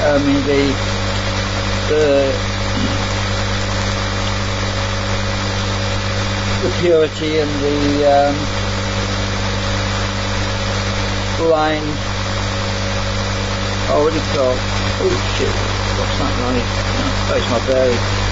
When you used to move the convergence on TVs, that was really touchy, and this is very much similar to when you're trying to set things up.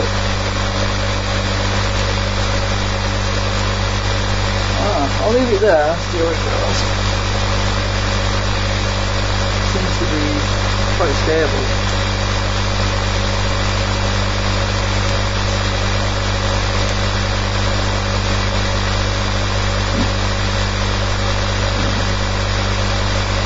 Right, I think I'm going to move it back down and see what happens on my phone.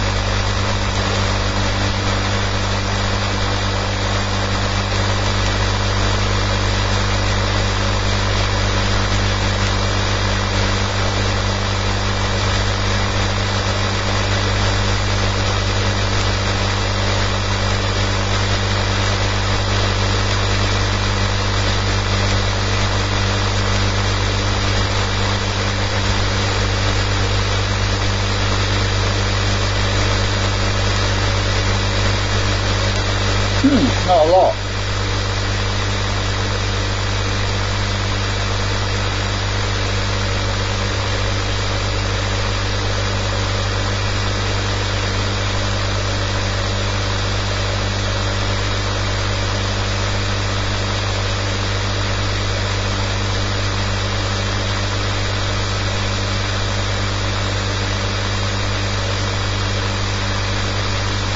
At least I'm getting a much better current output than I was. I think it was for 9.66 volts on the output side. I'm getting a better current. I was usually around about 90 milliamps around about now, but now I'm at 102, so that's a bit of an improvement.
8,034 RPM right now.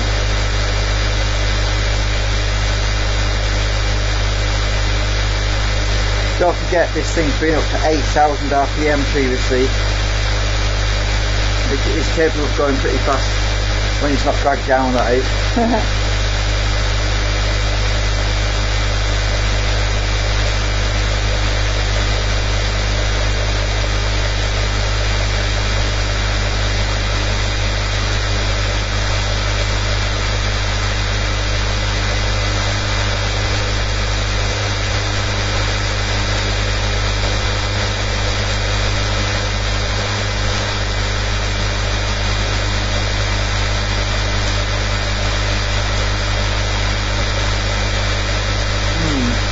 Current definitely dropped when I move that up.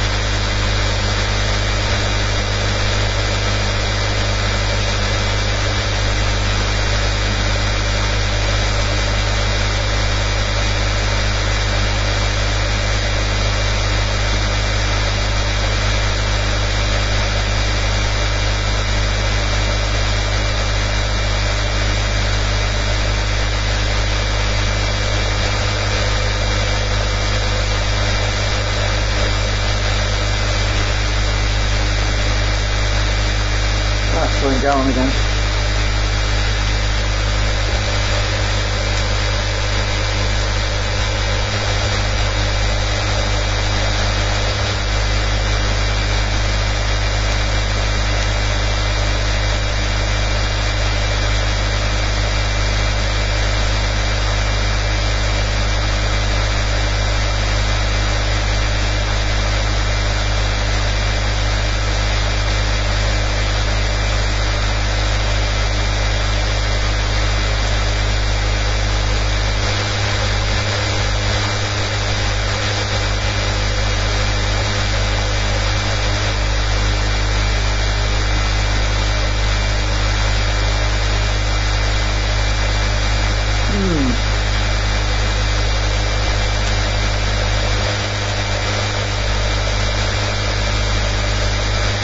I'm just going to leave it at those lines. Well, I made some marks earlier. I'm just going to leave it at those lines for now.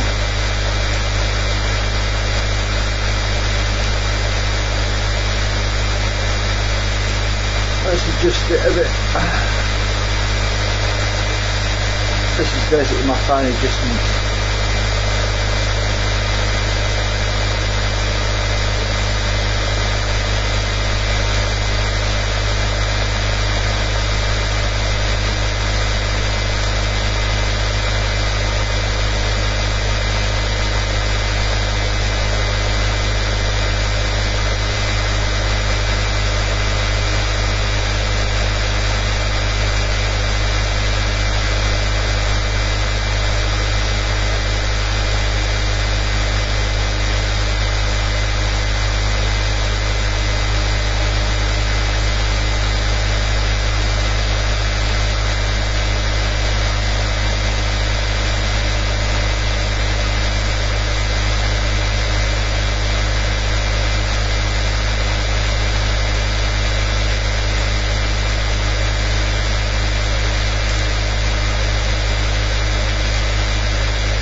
I think the more coils I've got connected to this circuit, the more I'm getting multiple trigger spikes on it now. I'm getting multiple trigger points, and some of the trigger points might be working against it, so that's the reason why I really need to build some more circuit boards. So I've got one for each coil set.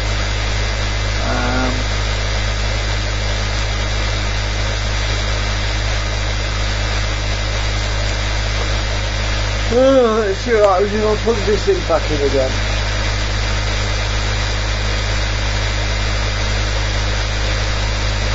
Can't see what I'm doing right now.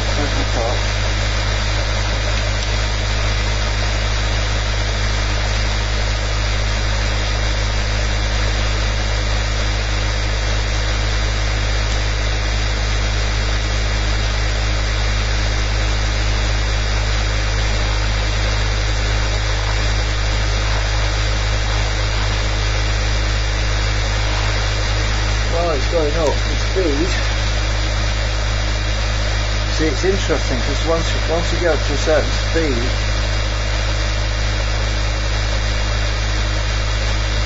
that oil seems to help, I think. Well, 3,115, 16.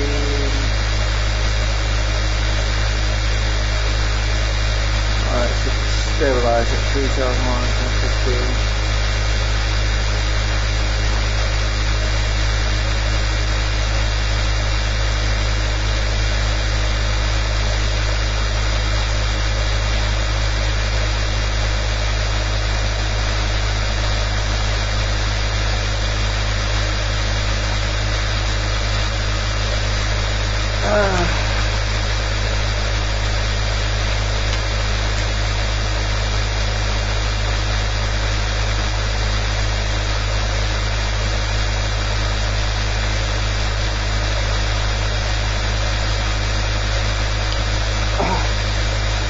I'm just going to take the load off for a minute. I want it to pick up some speed and see what happens. Right, I've taken the load off. I want to get it up to speed to see what voltage I get on the output side of it.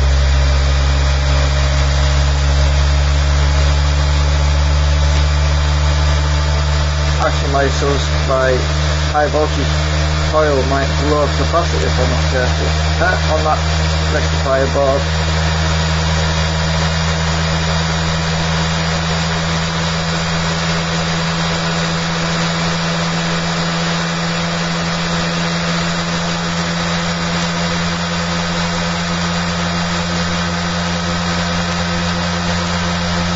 Right, we're at 5,200. I'll put the load back on.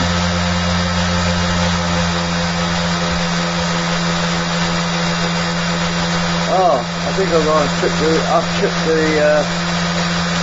charge buffer. It's charging at this. Oh, it's going to drop right back down again in a minute. I tripped the relay. So the supercapacitor is discharging. There we go, I've got the load back on now.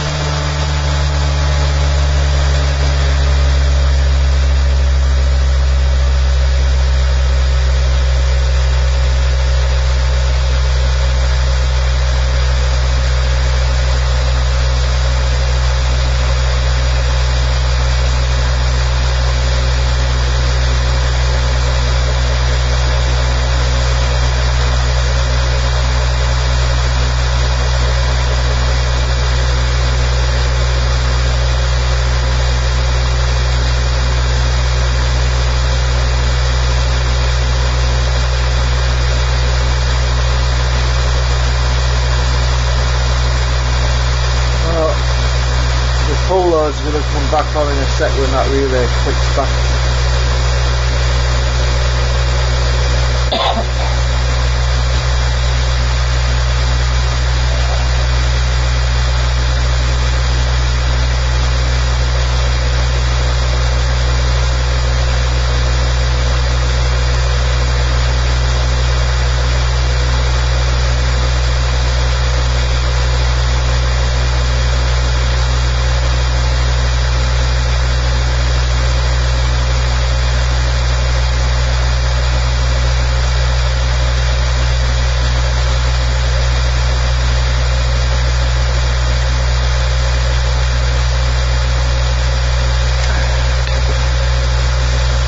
I'm tired. Probably going to disappear in a bit.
checking my chat. SCP.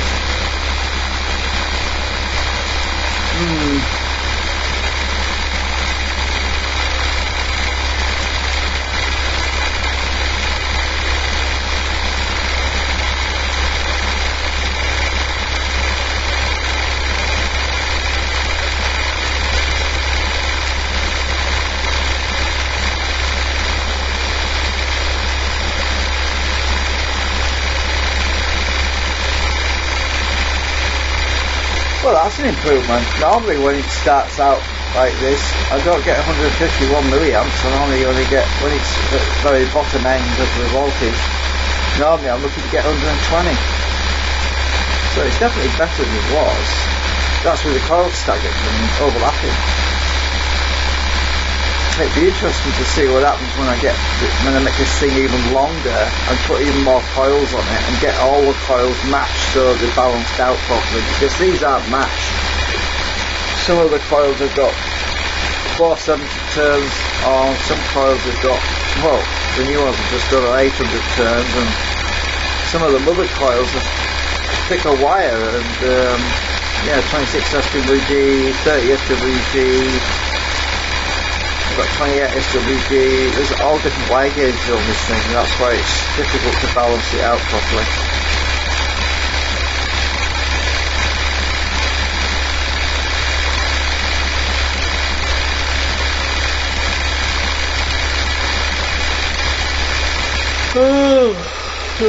Yeah.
Something's catching somewhere.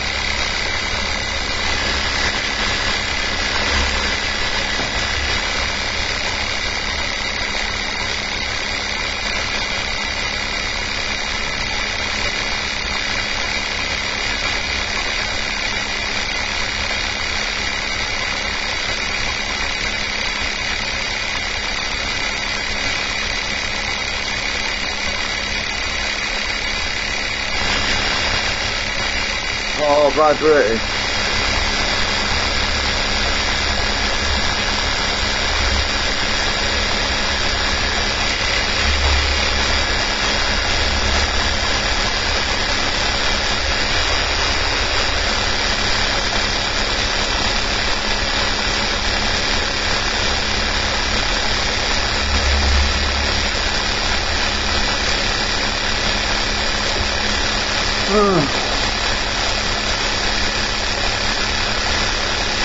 I really didn't want to go all the way down to back to 3.91 volts, so I didn't want to trip it prematurely. I wanted to get it up to 12, 13 volts to see what my current would be.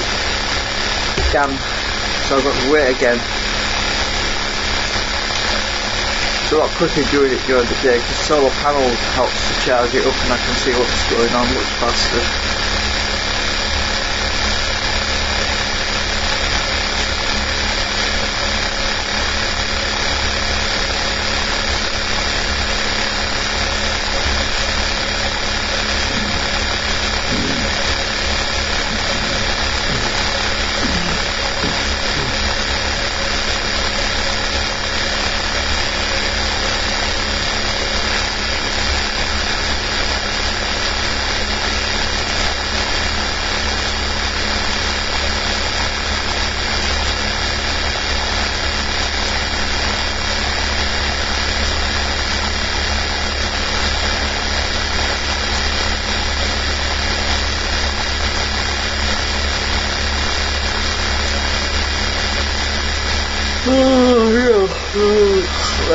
Falling asleep.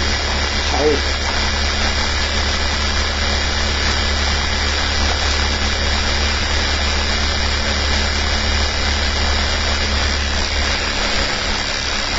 Well, I'm tired. I've been awake 19 hours and 52 minutes. Good yawn.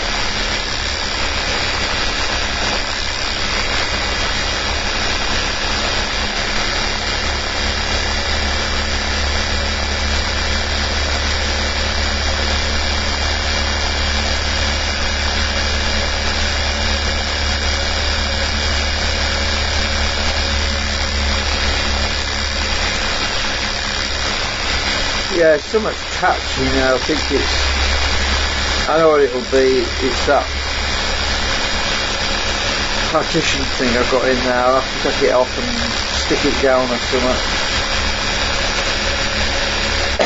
It's just catching now and then and it's caused it to slow down.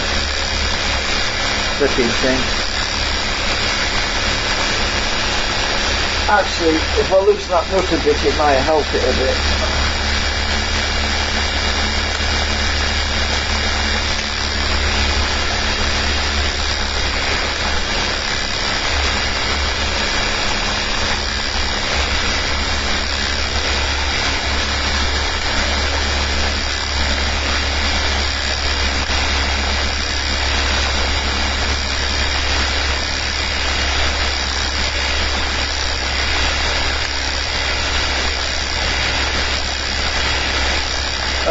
Damn it, I can't get to it.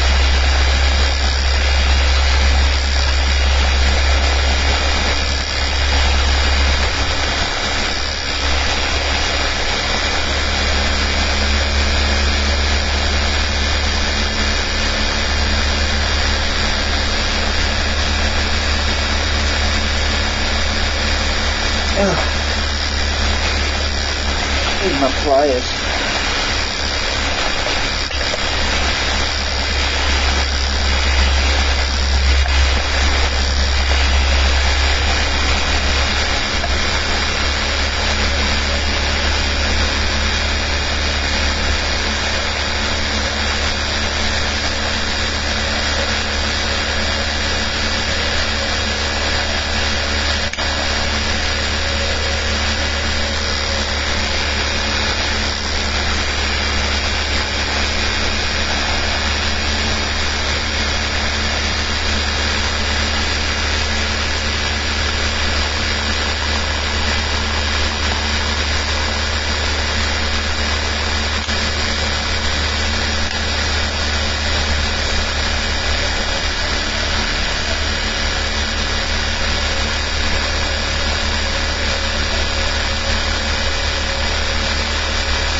I'm going to give it the shaft a tap.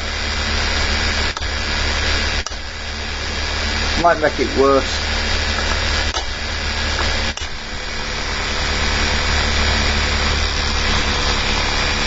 Oh yeah, it's making it worse now.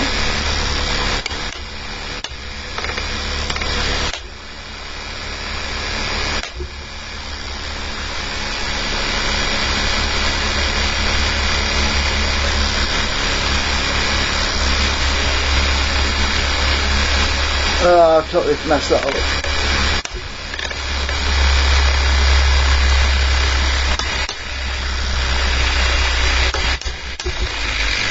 Oh yeah, totally fucked it now.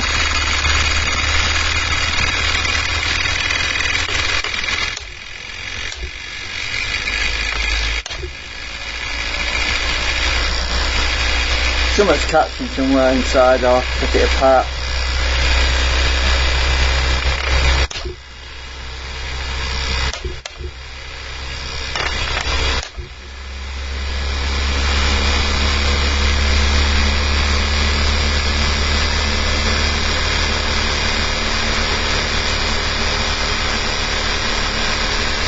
Oh, we're back to where we were. I'll just leave it.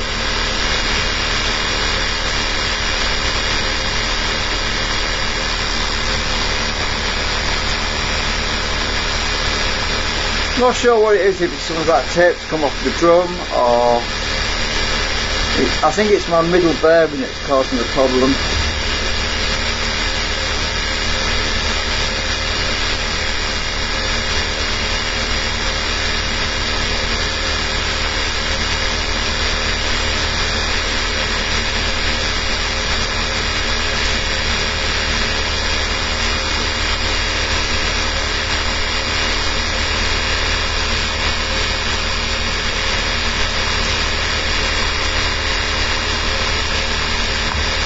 I think I want to take it out.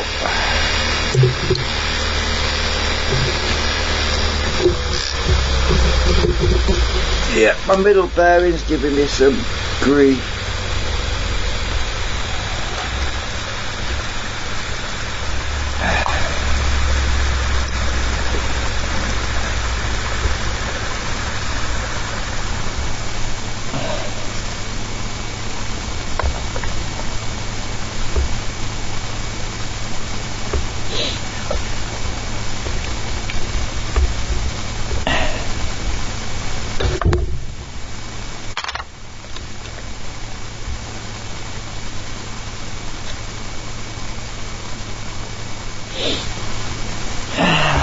I've done with this bloody thing.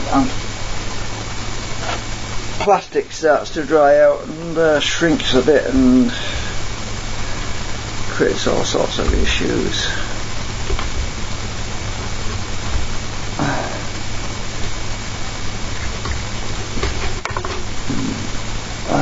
What have we got now? Locking things down.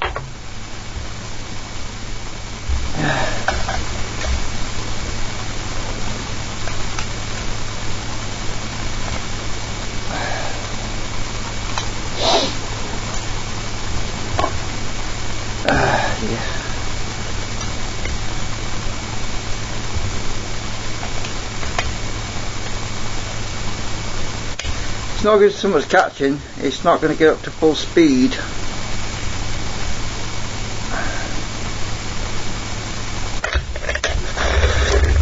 Oh yeah, it came out easy.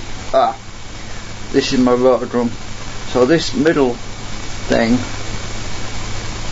was rubbing on something. Let's check to see if everything's lined up properly.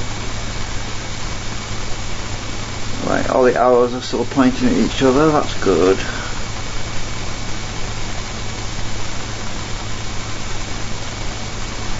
So,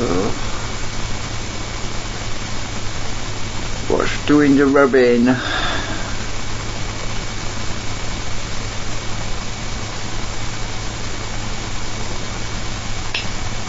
Right, that was probably it. Put it back together again. Oh, it's this thing here. This plastic. That's what's come loose. so I've got to take that off. Hang on.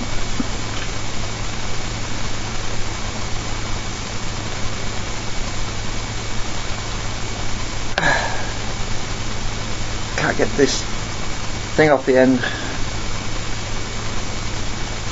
Oops. Oh, the bearing's fallen out. No wonder it's not working right. Ah! Oh shucks, I've got to take all this lot off now.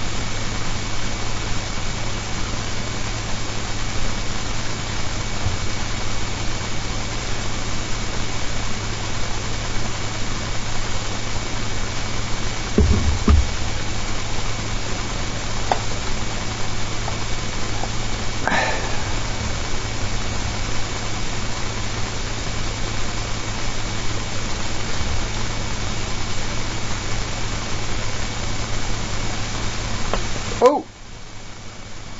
I've dropped a spacer. Oh shit. There's always summer. Where's that gone? Ah, damn it.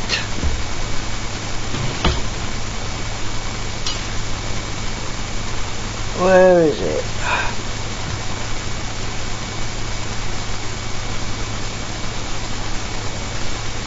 It's brass, so I can't pick it up with a magnet.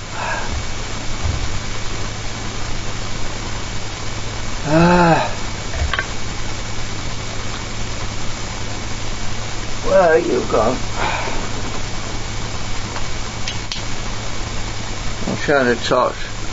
I'll do a lighthouse with my torch to see if I can spot it.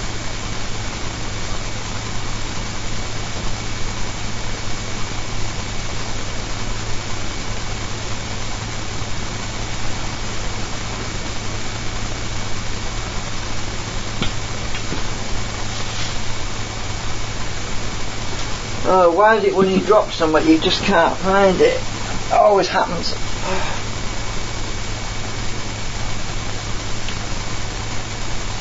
I bet you it's gone under the chair. It would be just my luck.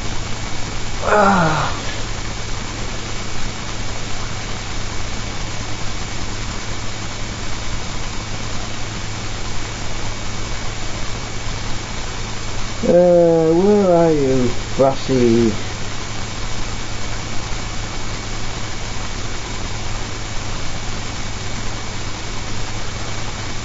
Come on, please be in an angle where it reflects light off it.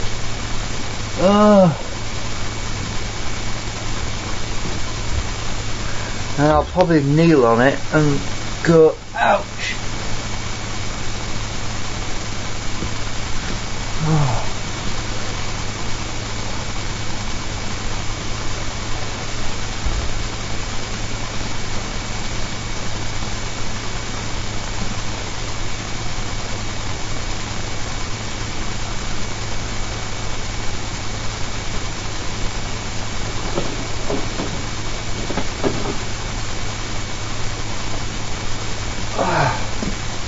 Where the fuck's that gone?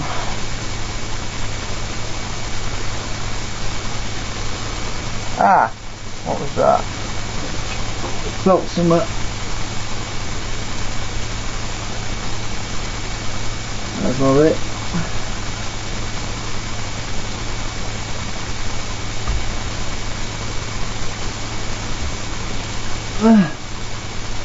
Oh yeah.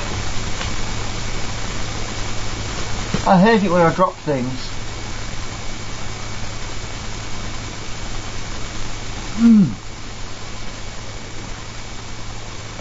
The spacer was stuck to the plastic and it was supposed to be on the shaft. Has it gone in my slipper? I don't believe it. But it's rolled right over here somewhere.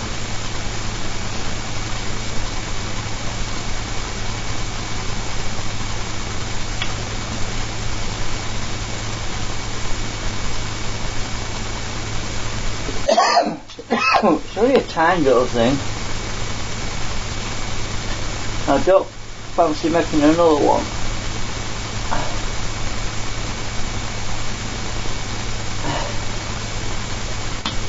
So So lifting the mat up didn't reveal anything. I can't believe this.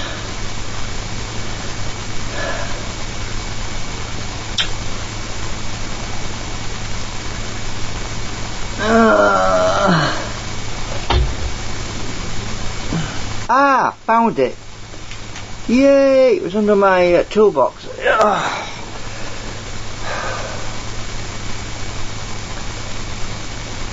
That's the little thing I lost. Oh, that's a relief. Don't you just hate it when you drop something tiny? Oh shit, this is stuck to the batteries. Right. Take the bearing, middle bearing off. Well, let's be careful we don't lose the other space, or brass space on the other side of that. Alright.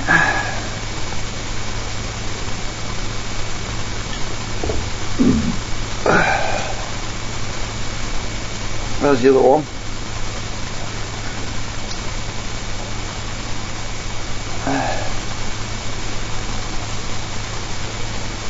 I got both brass spaces off.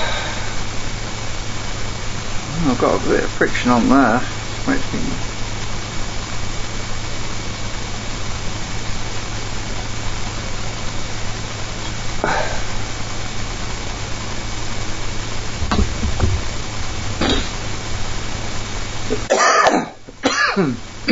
Yeah, it's this thing here that's been rubbing.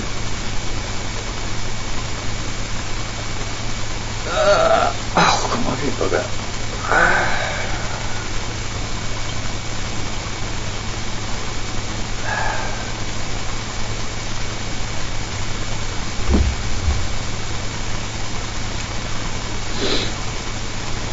I need to get this bearing pushed back in because somehow the bearing came out.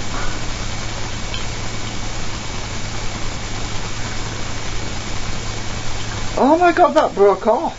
Holy crap. This plastic split. There's no wonder it's... Huh. Wow. Don't think I took it apart. Just put that on the floor a minute.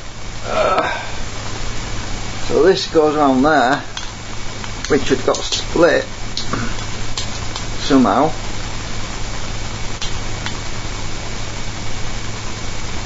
So what I've got to do is stick this middle bit back onto the thing down there, stick the bearing back in the hole.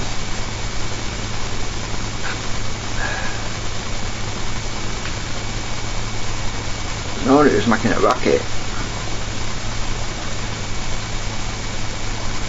Right, oops. Get off. I'm just going to stick my magnets on the floor a minute because these things are just... Oh, come here. Oops.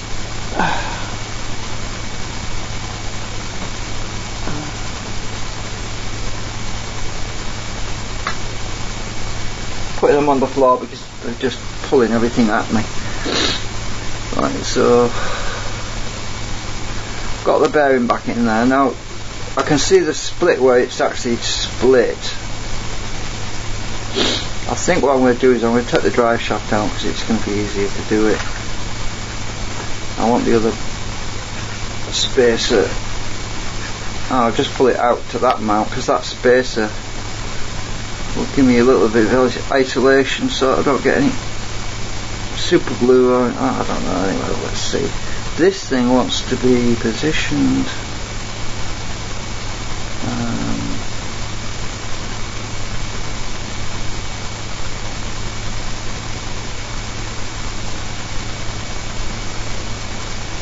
getting these things lined up properly is always a trick.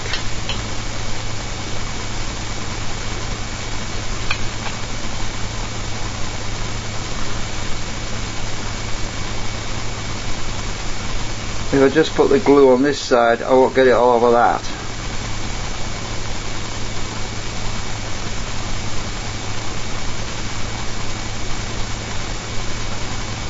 Let's see where it goes.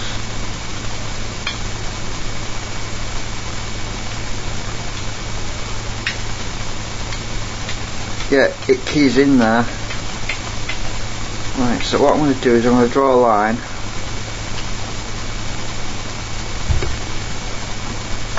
Because once I put super glue on this thing, it's going to be pretty fast, so I'm going to draw a line with my pen across both. Hopefully, yeah, I can see the liner. Right, I don't want to get this adjustable thing stuck, you know, my adjustable coil assembly, I don't want that getting glue on it, so I'm going to have to be oops, pretty damn quick and not make too much glue on it. Not get too much glue on it.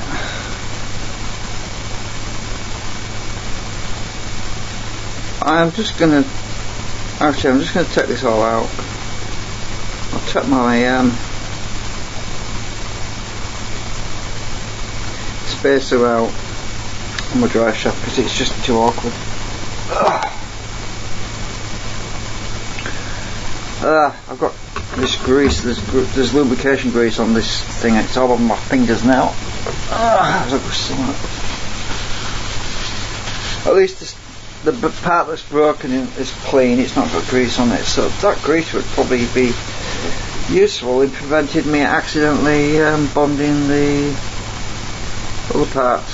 So, right, so I don't know how that split. I normally use acetone, but it's going to be, it'll take too frigging long to stick back together if I do that. I'm going to have to be very careful about this glue. Saying that, I've got a big blob on it. Oh, it's soaking in, that's alright then. Because it's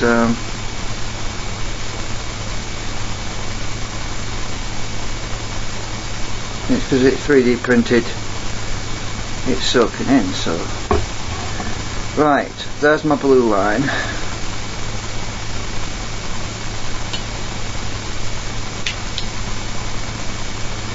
Yeah, I've located it. Just gonna hold that for 10 seconds.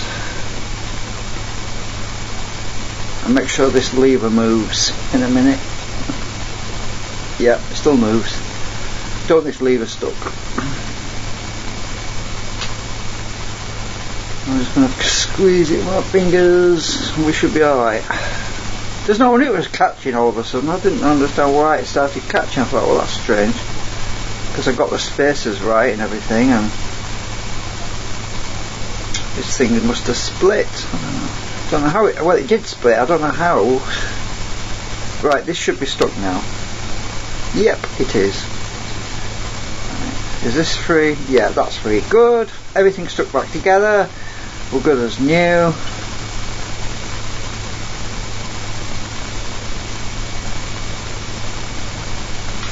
That's adjustable still. This isn't even connected up anyway. It was if I was going to use this as a timing coil at some point using an op amp and everything, but yeah. Okay, so that's together. That's the trouble with 3D printed stuff, it has a habit of splitting on you sometimes if the layers aren't properly stuck together.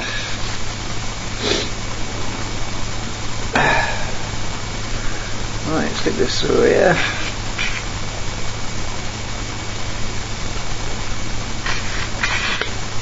Spacer, I think there's that one.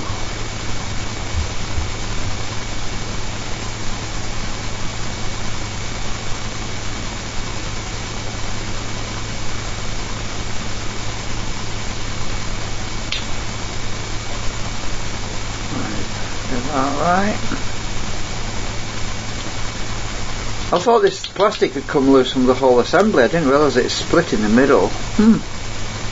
Right. Now we put the rotors back on. Uh-oh. Come on.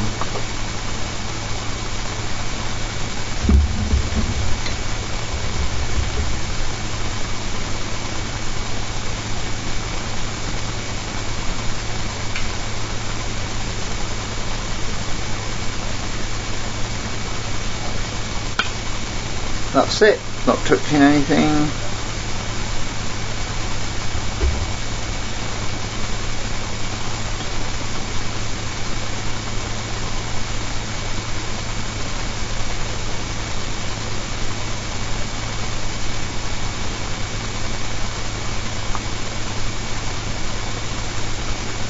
Spacer.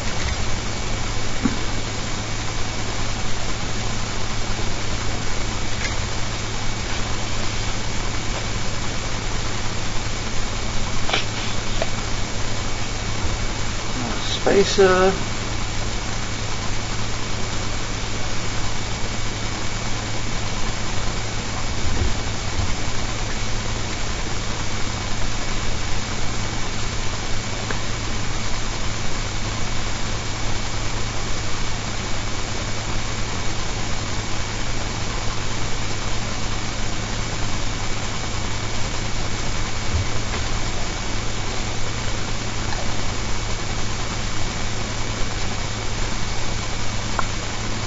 Right, and the other spacer on there, which disappeared on me nearly. Right, put it all back together now.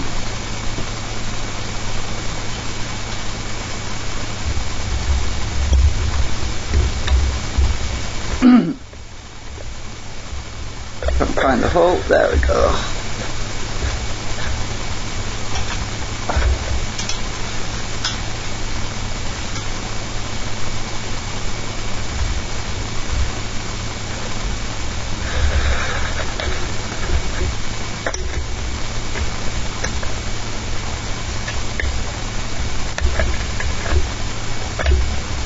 There we go, perfect.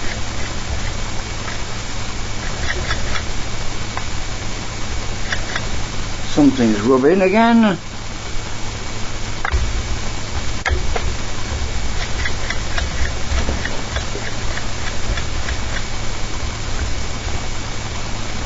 Come out a minute. At least that thing's shrunk a bit now, it isn't too tight.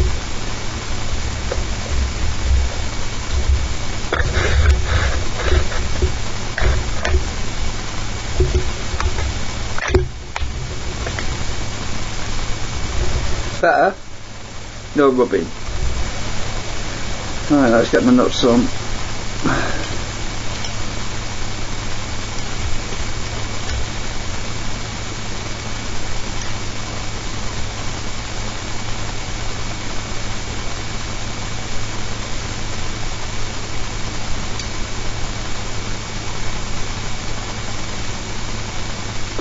Sorry, I keep forgetting about the camera.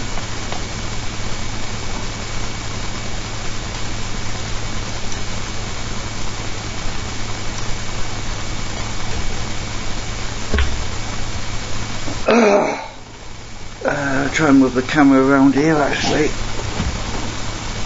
Might be better.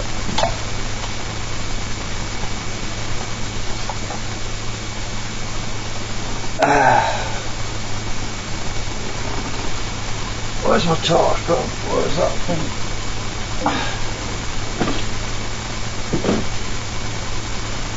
Huh. I don't know where that thing's from. Oh, there you are.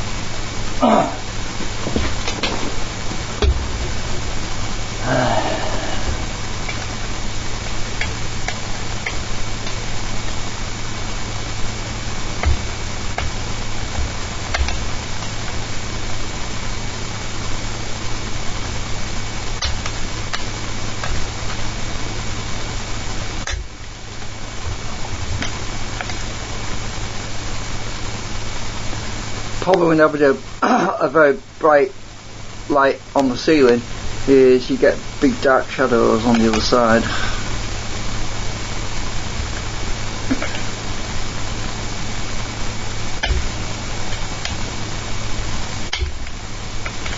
These nuts don't have to be that strong because this thing has a capture thing when you put it on it. No rubbing. Good. Right, so I'll put my, turn this around a bit. I'm going to put my RPM meter magnet wheel back on. I'm just going to move this out of the way.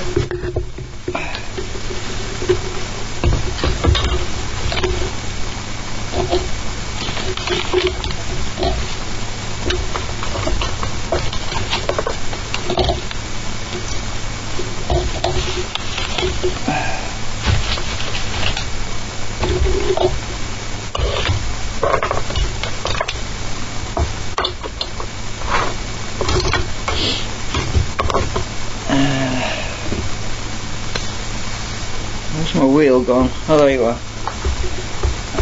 Right. I'll be back around here again.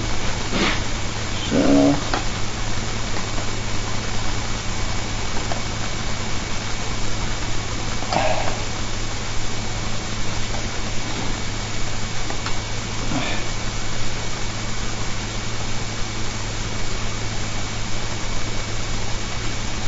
Right, so I'm going to put spacer back on this end.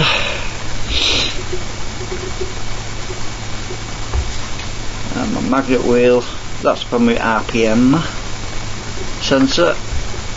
Oh, I've got it one way around. I know that because there's glue on this side.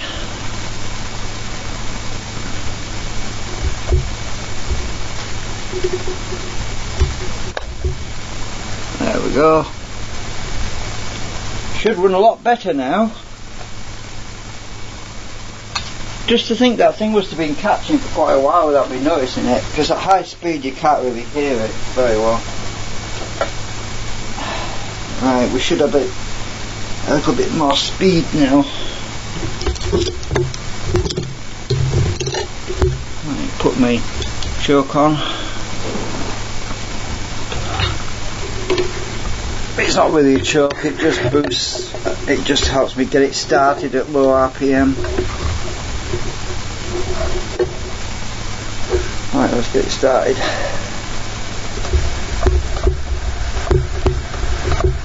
Oh, look. Power, there's no power, where's the power gone? Ah, there we go.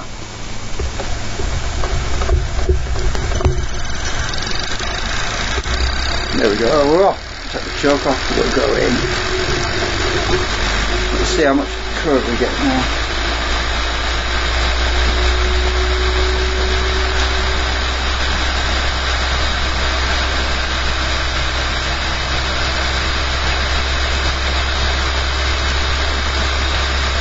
It's going to take a while, let me just take the load off while we get some speed up.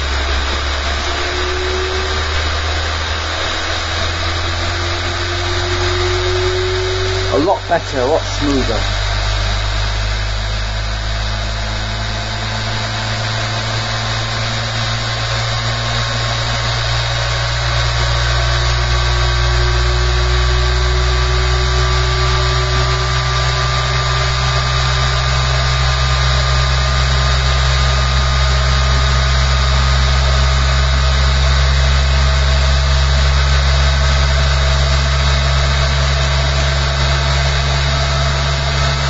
Right, put the load back on. Oh, just let it run a bit, just let it run in a bit because it's been messed about with. I just want it to pick up some speed, ease itself off a bit.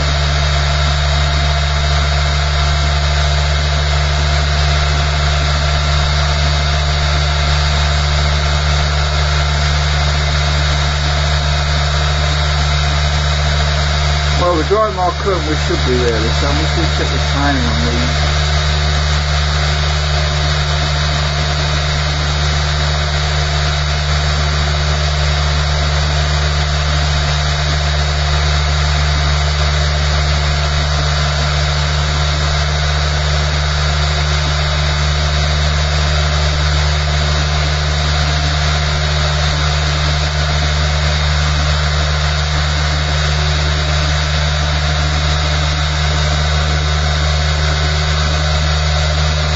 Yeah, the timing one can set in as well anyway on the drive section.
a bit lower.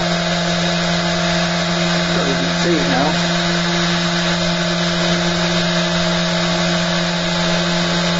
Oh, there's always something in the way.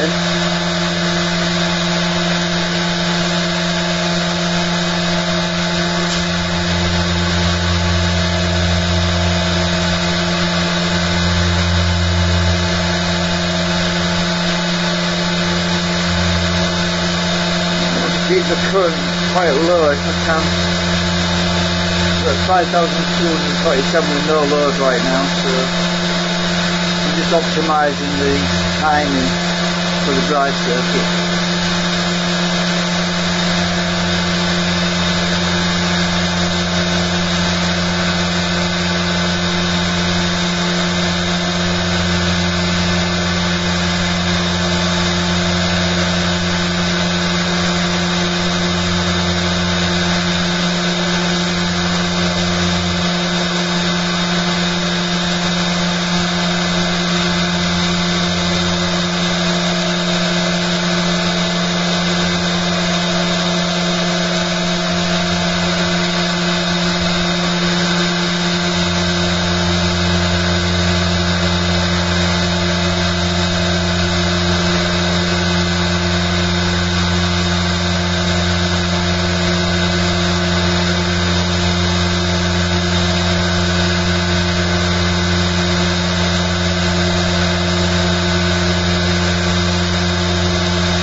That's not bad.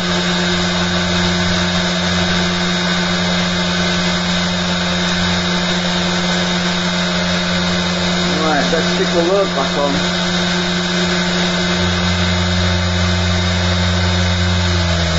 Oh look, my lights came on. Yeah. Oh, over limit as well. Right.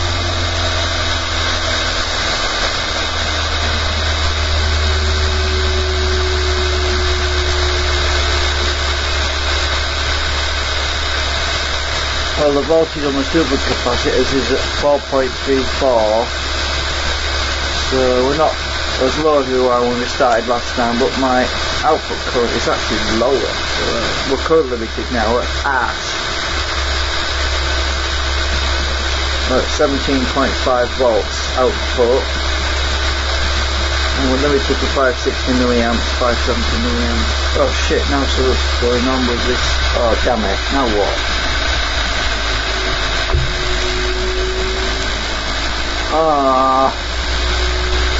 Hang on, I need another lead. These leads are crap.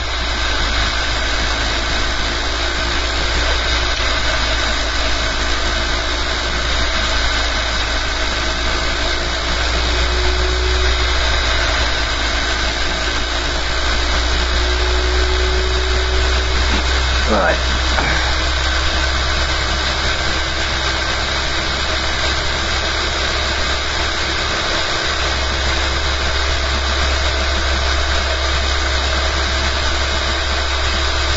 I let it pick up speed, I lost some speed then.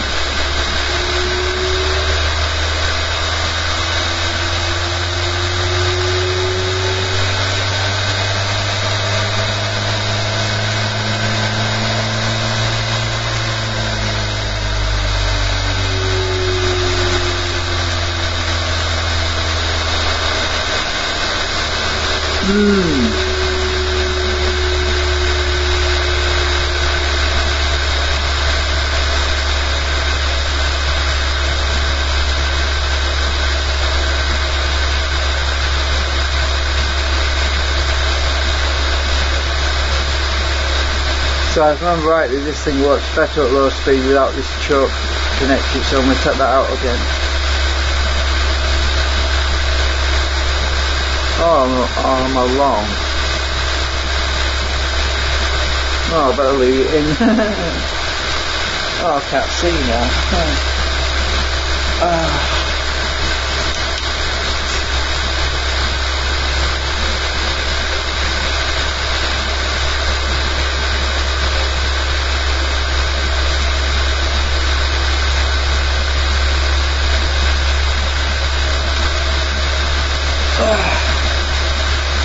Did it pick up? Yeah, it's picking up, so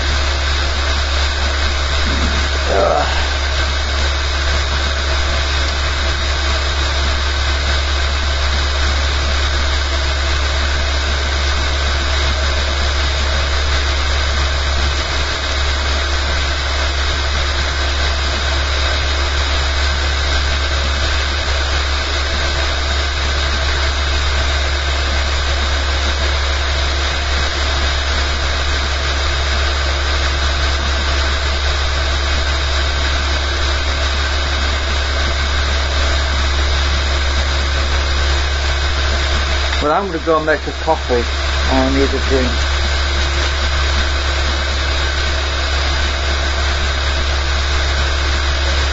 I used to figure out what was catching. It was that thing blocking, and it should be alright now. That super glue soaks all the way through it, and I can still move my lever. Oh yeah, can.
probably have to reset it up. I'll probably have to reset it because the rotor magnets might be fraction of a millimetre difference, so I've basically got to readjust my coils a little bit. More work.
So every coil that I adjusted before, I will probably have to be readjusted slightly, probably a fraction of a millimetre though. Let's see.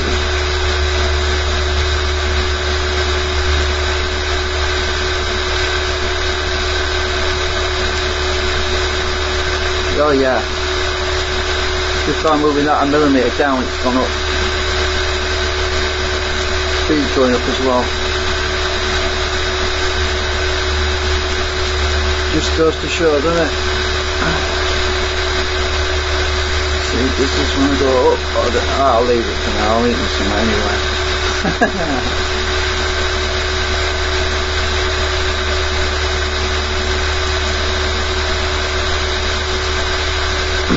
That thing, I barely moved it.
Far now. Oh no, I haven't. going up again.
I want a bit too much there. Oh, it's going up.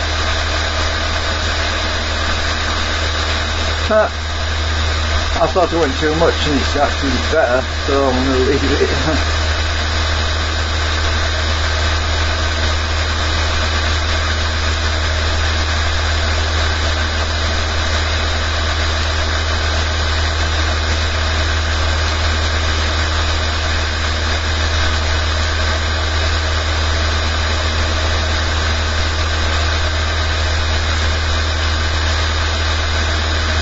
Going up still, so does this one want to be further down?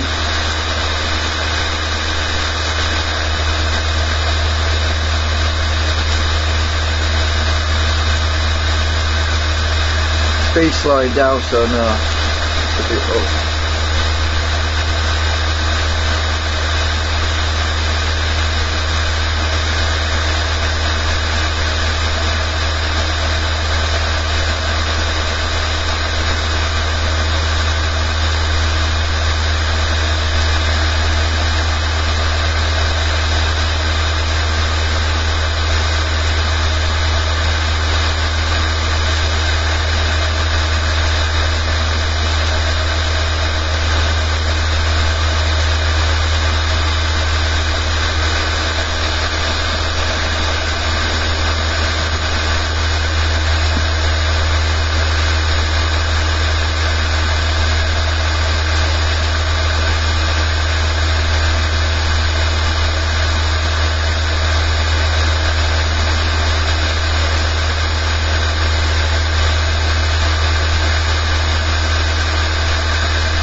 I can't move these middle ones any higher up because they're colliding with the top one.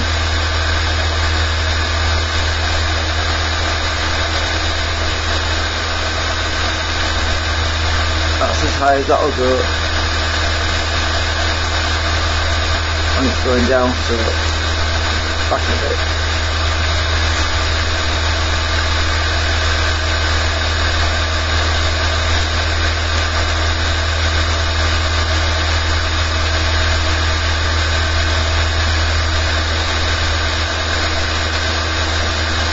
Oops! They tend to jump a bit, that's the trouble with these. They are tight though, it's better to be tight than to be loose.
I'm fighting with that one.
Battery batteries are getting recharged too.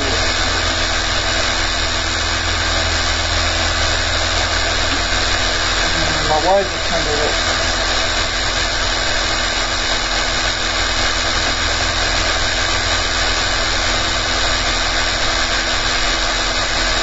I'm trying to get the RPM meter a bit nearer. Let's see if I put it on here.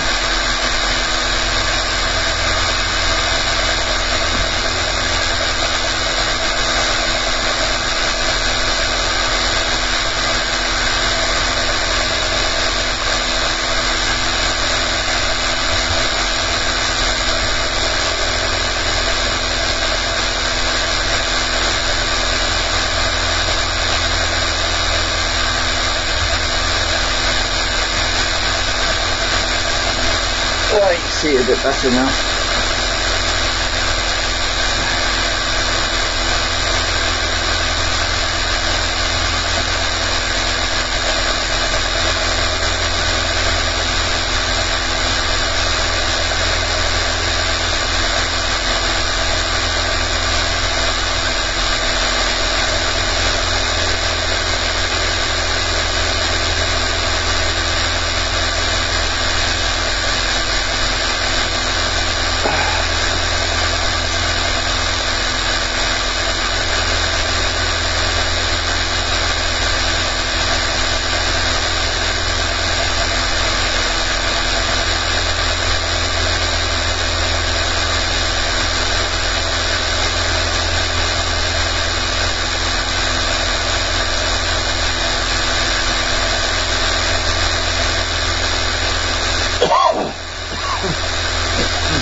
like I said earlier, I want to get the output on the supercapacitors up to 12-13 volts and see where we are with current.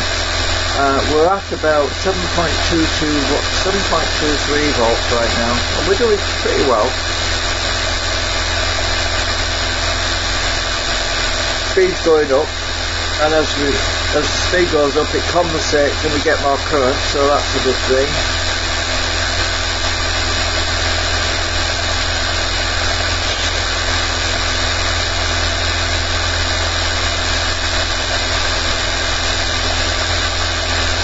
Oh, I have adjusted the fine tuning, have I?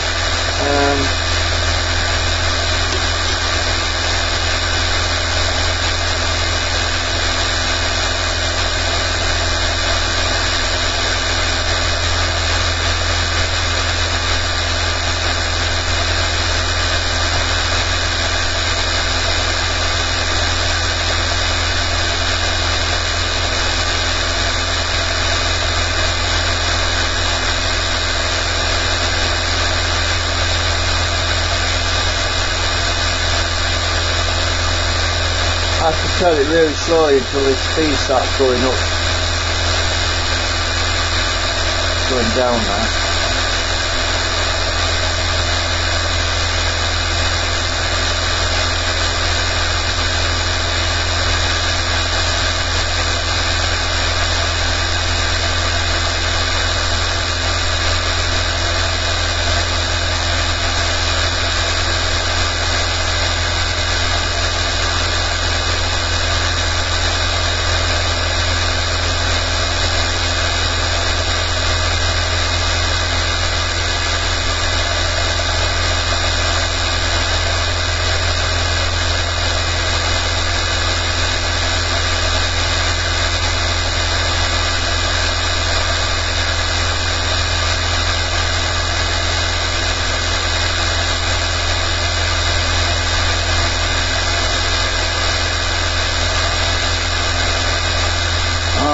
Unless I can get it.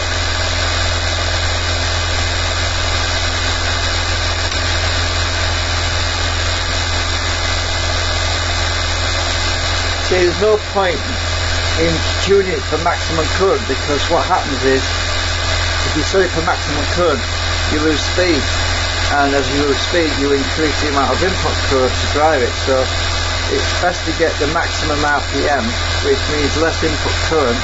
And usually as it speeds up, you get your current back anyway on the input, on the output side.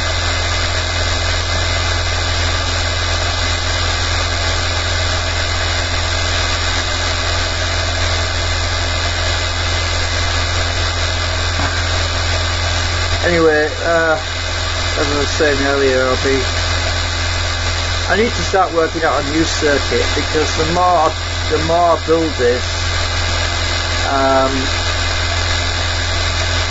the more I configure these coils, the better idea I get, the better understanding I get on the type of circuit I need to build.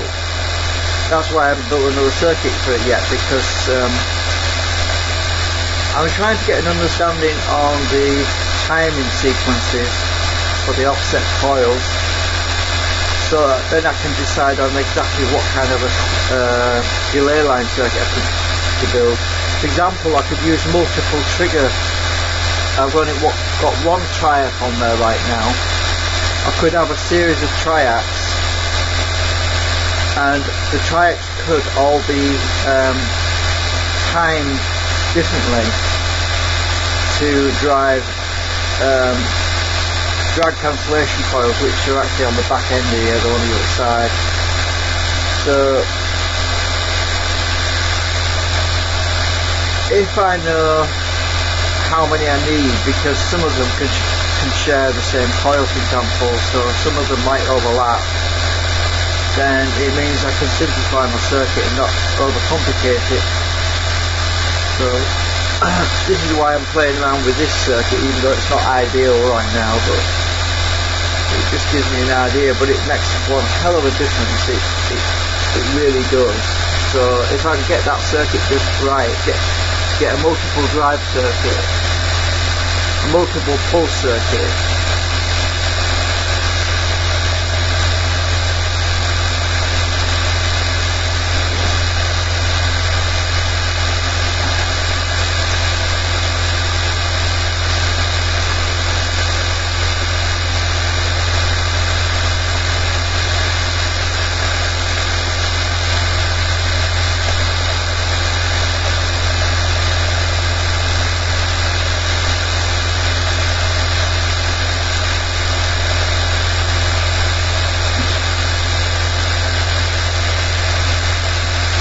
Making sure I haven't pulled any wires off.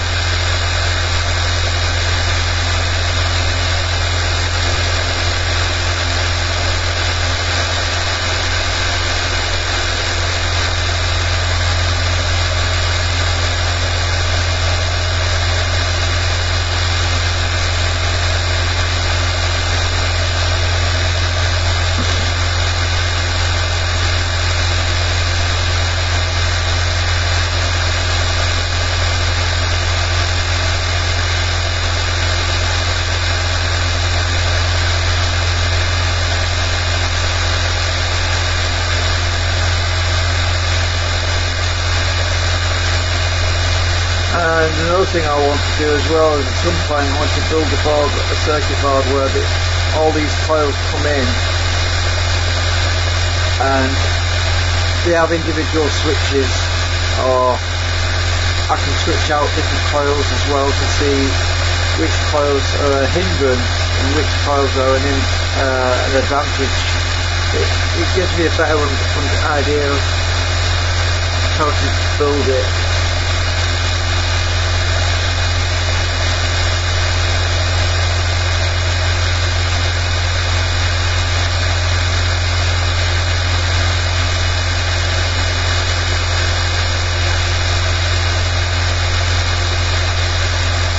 I could just connect this coil, for example, by untwisting that wire on it, and that would my oscilloscope's connected to that one though.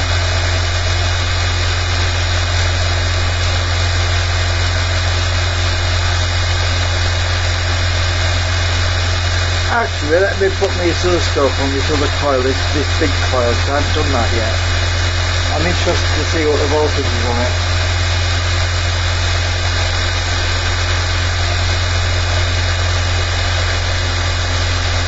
Take the oscilloscope off this one.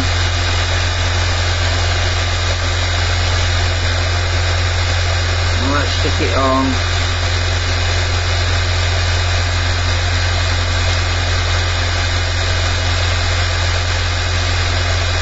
This one down here.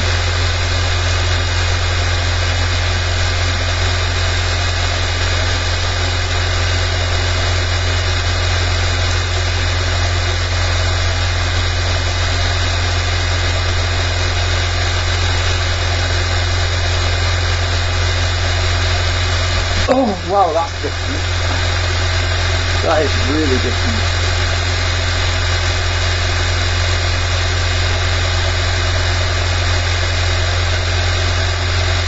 I've lost my trigger lock now.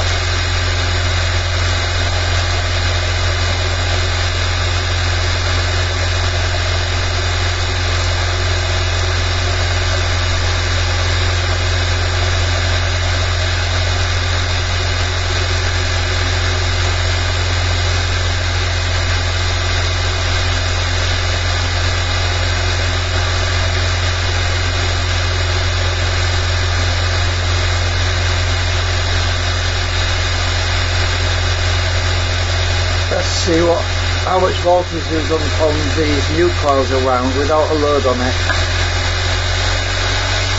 Well, it's 40 volts already, we haven't even got to maximum speed. Take your load off. 50 volts, peak to peak.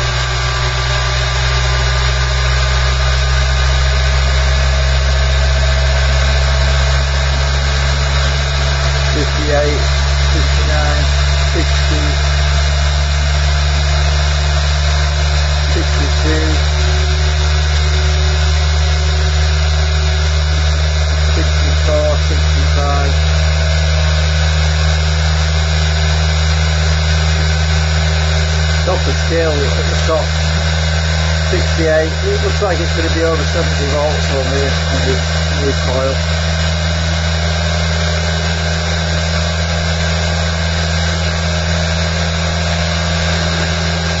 The cyclic IMS on it without a load is 23.2, that's pretty good.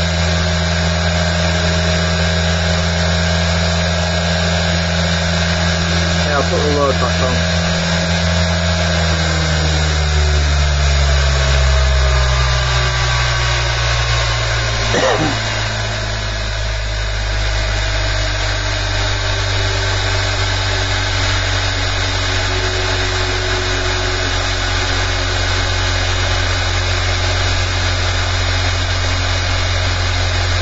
Those pulses are actually in the wrong place for that particular coil. That's what I'm talking about. I need, if I had separate pulse circuits, delay lines,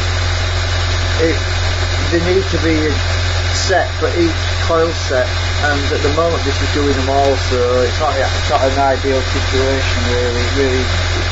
It's actually working against me a little bit.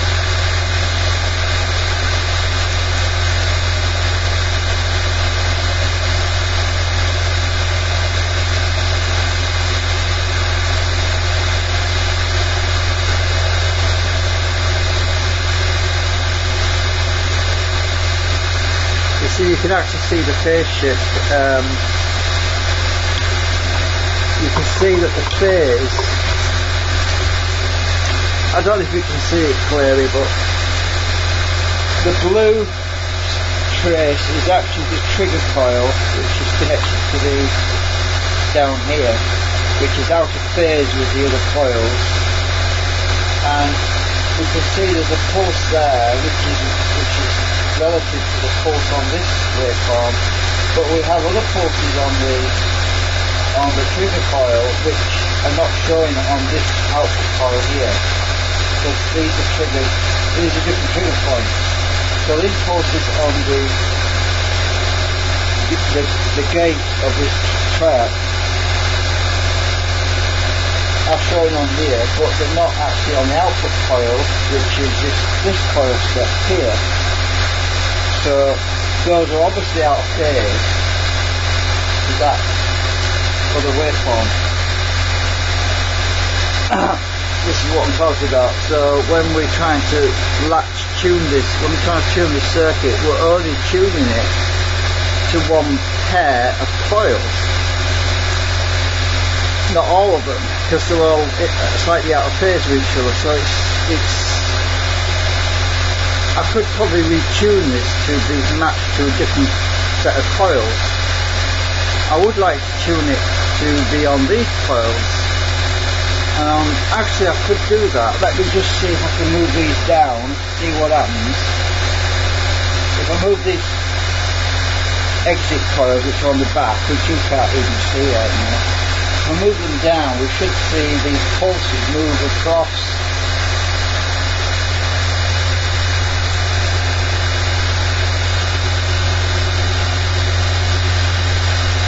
Oh, we don't. That's interesting. Oh, my wire's run out. I've run out of wire. What's happened if the speed gone down a little? Well, my current's gone up, I think. Oh, it's going up. That's strange. Hang on, I'll push it too far anyway.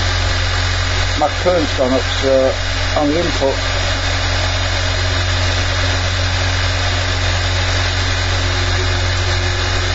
Right, my current limiting's gone up on here, it's flickering, so... Oh, maybe it hasn't, I don't know. Right. I need to get the speed up on here.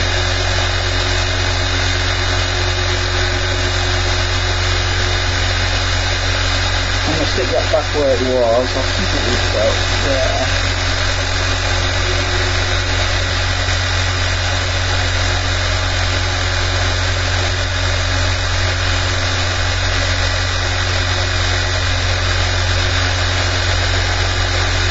Right. So this is going to keep climbing, or is it gone? Actually, has that gone down or gone up? I can't remember now. Well, that's going up.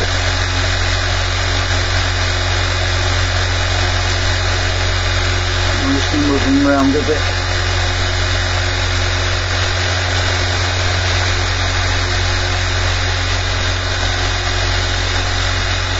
Got 94 from down, so it's come up.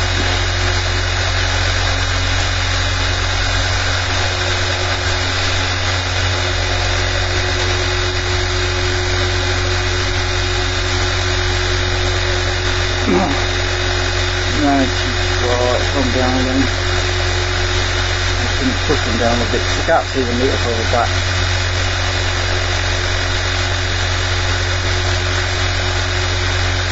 Right, speed's going up.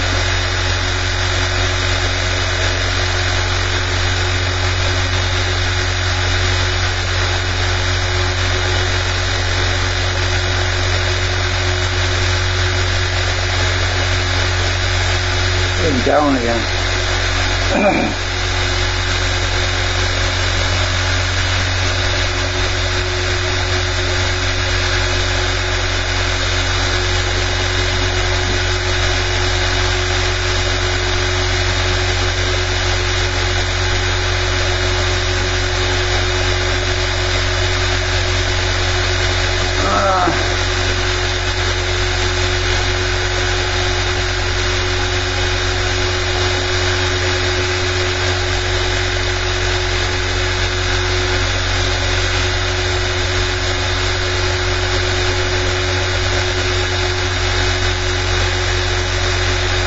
Better.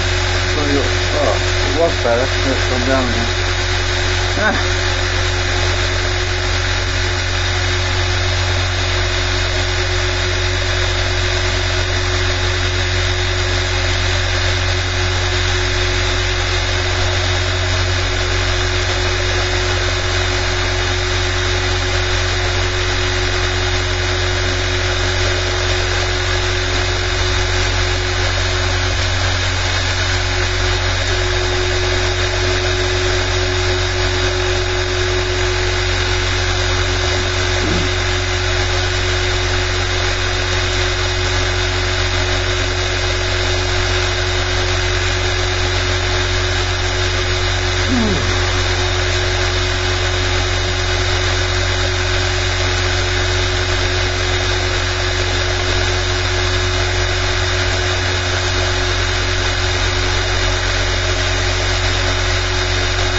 Well, it will go down slowly as the voltage goes up anyway, but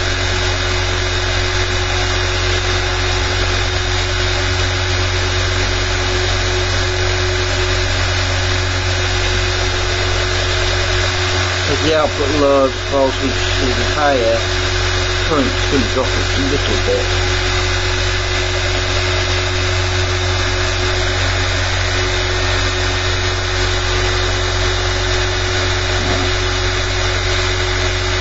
Better. Back at 94.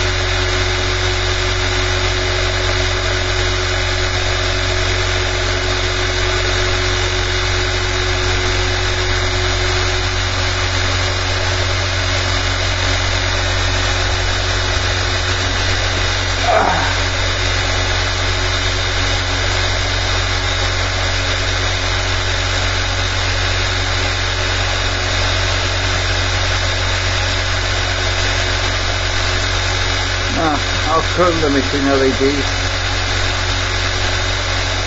off more now, which is good.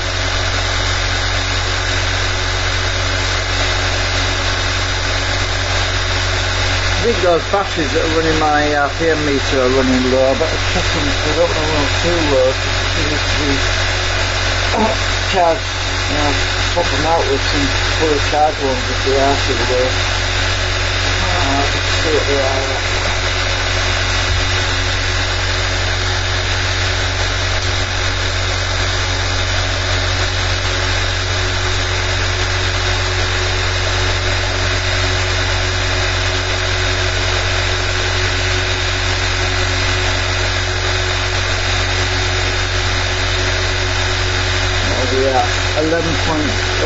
Good. Alright.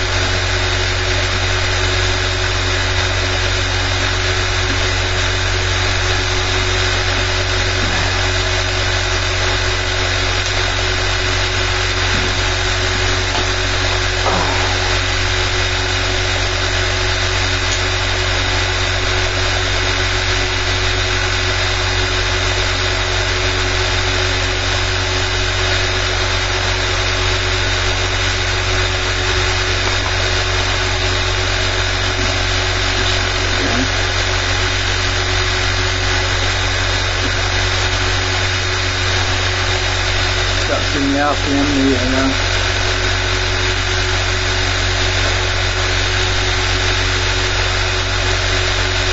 That's all up.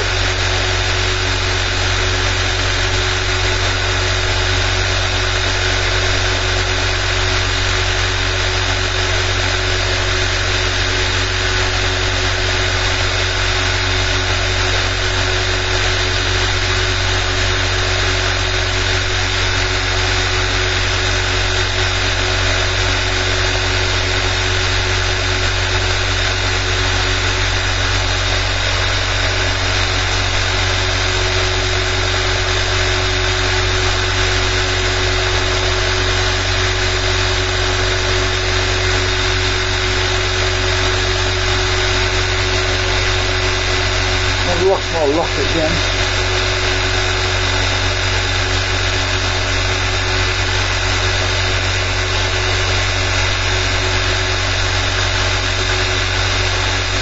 Well, I'm going to stick my probe back on the other coil because my lock isn't very good on this one.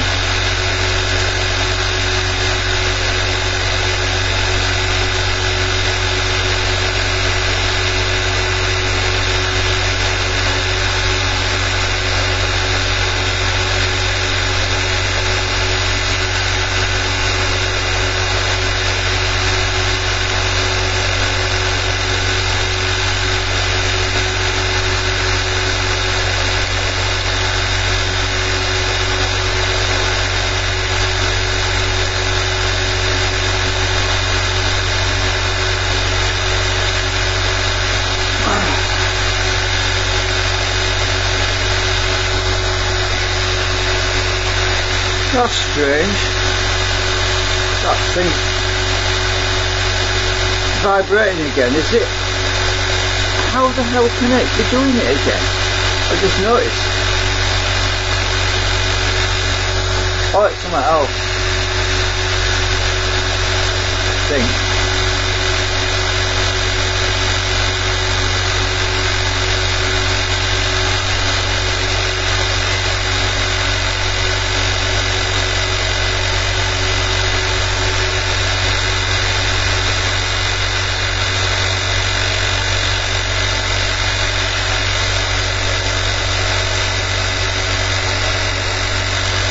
It might just because it's running at a slow speed.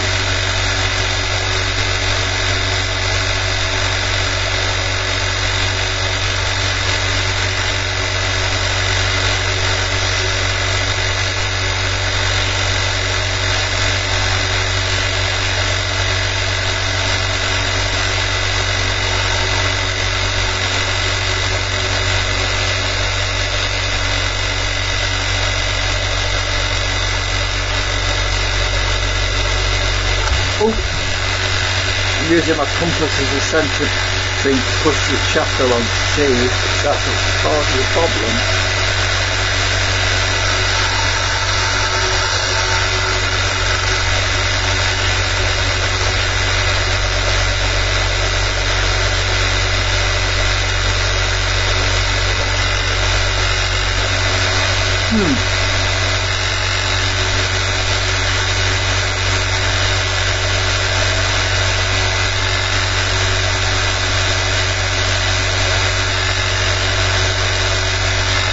Just let it speed up a minute.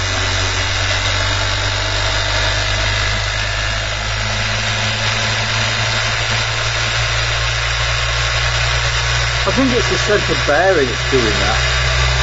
Yeah, does it stop now?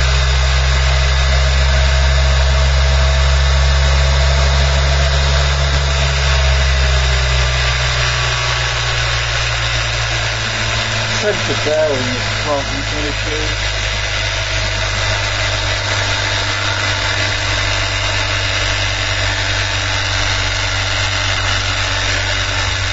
Way to tell that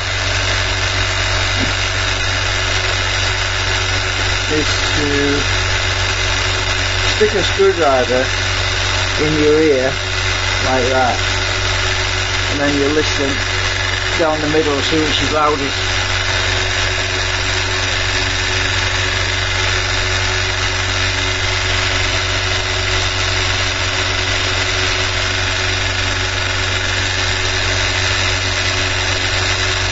Seems to be a centre bearing, I think.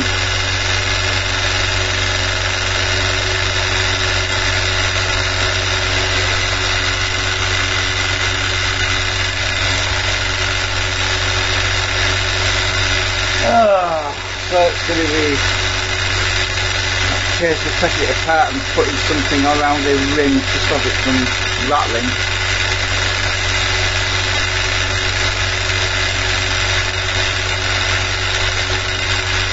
I think that middle bearing twist, the thing I took out earlier, is loose, not gripping on anything.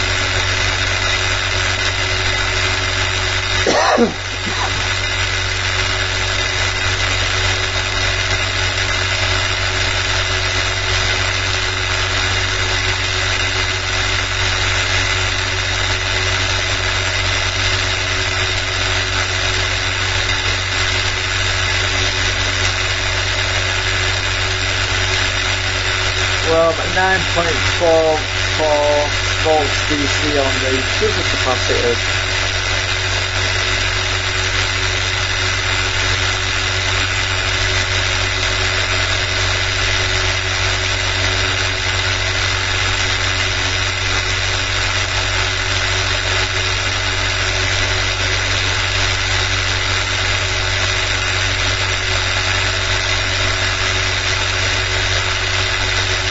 Well, I don't fancy taking this thing apart again tonight.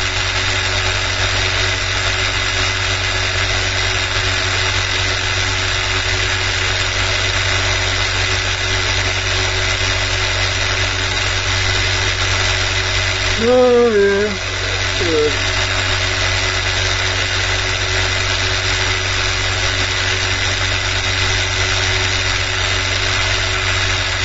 Sometimes you kind of wish certain things would weld themselves, you know what I mean?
I might actually take that centre bearing thing out because I don't think it's doing any good.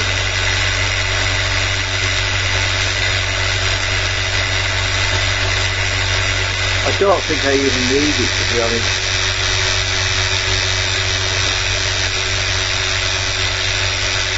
Yeah, I'm going to check the damping out. Do my head in. Oh, it's gone quiet now, look. It heard me.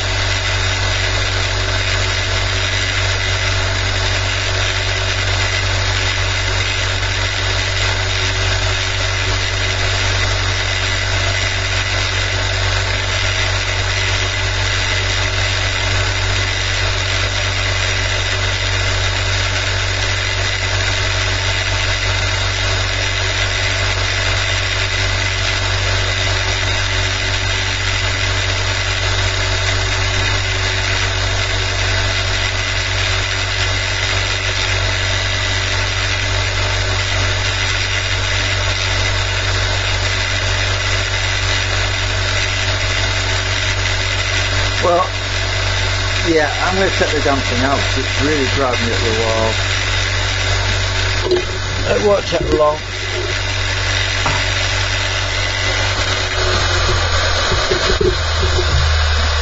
Oh, it's just annoying the crap out of me.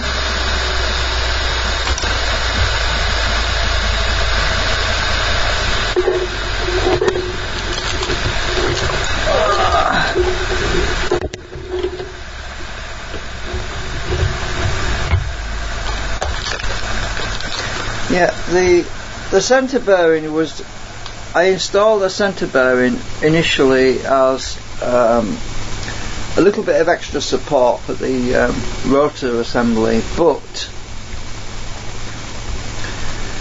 it's become apparent that it's not really practically doing any good whatsoever. It's just becoming a drag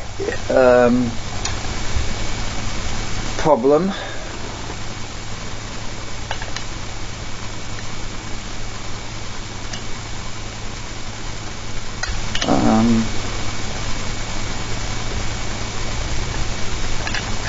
I mean, this drive shaft is 6mm, so I'm pretty sure, and because I've got the rotors really well balanced now anyway, so it's not really serving any useful purpose. It's actually a bit of a hindrance because I've had to put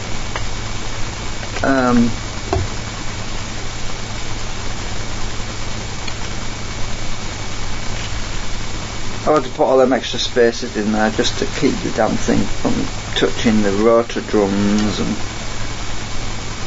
if I take the damn thing out it's not going to be a problem anymore. So let's take the damn thing out. This is what's rattling. This thing is vibrating like crazy. This thing that I glued is still good. It's not that that's causing a problem. So without losing my spacers, which I did last time, I carefully take these two drums off so I can get that middle bearing out.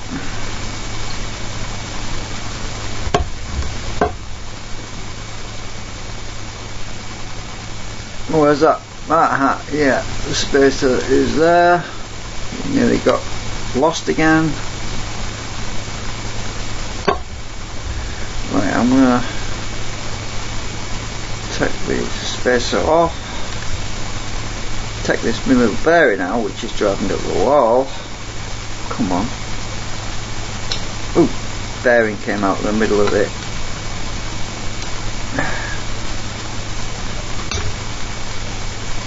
Oh, come on.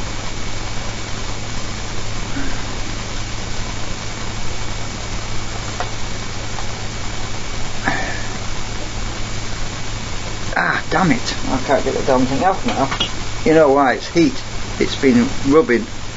It's got warm, and that's why it won't come off.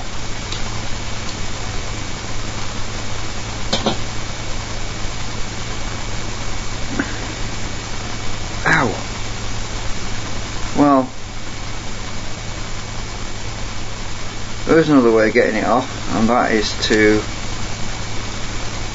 hold the top drum and tap it on the Davo, and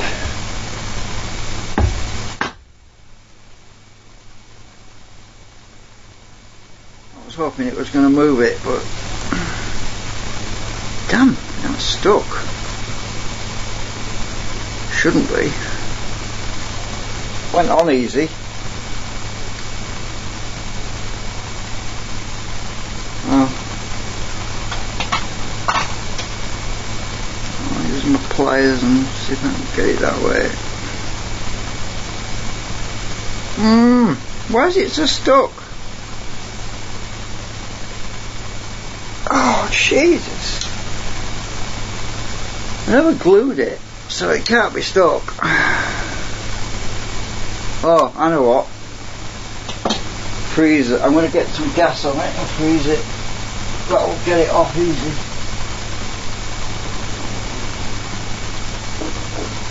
Oh, I use some lighter fuel to freeze the dry shaft, and then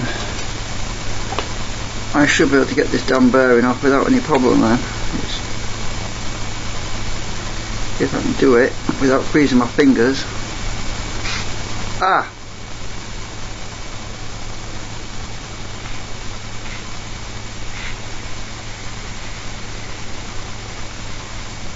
Right, let's try that.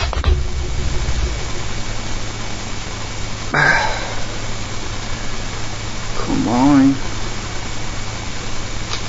Stupid thing.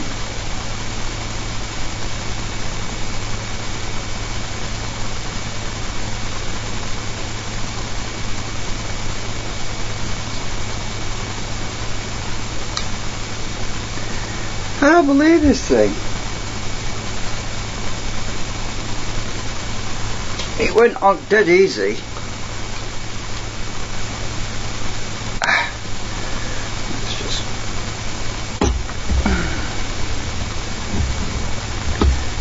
grip the bearing really tight and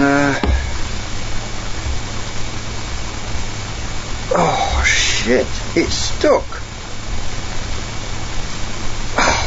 How can it get stuck? I never used any glue. Not this end.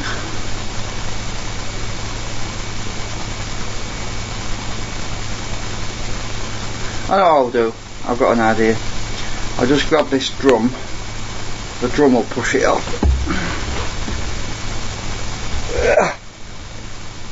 Bloody hell. Oh God. I don't get it. How the hell do it get stuck? I literally just put the damn thing on, it went on easy. I'm going to freeze it a bit more. Oops. Magnets, I don't want that sticking on there.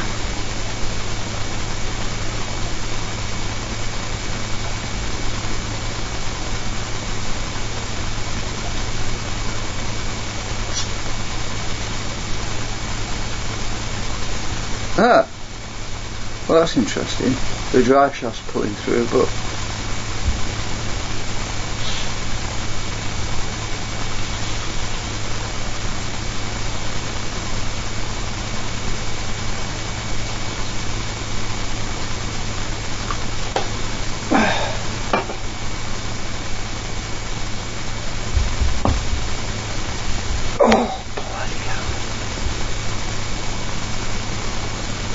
I'm just going to tap this.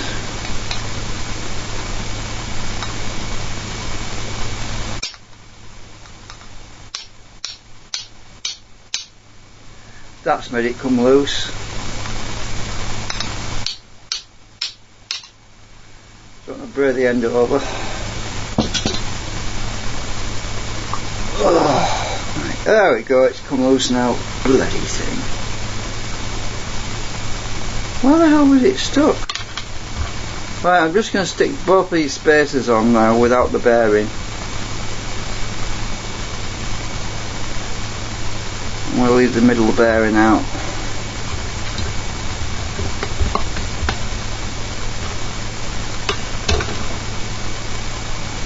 Oh, my nuts are on here. Ha! I'll be looking for them, they'll be on here.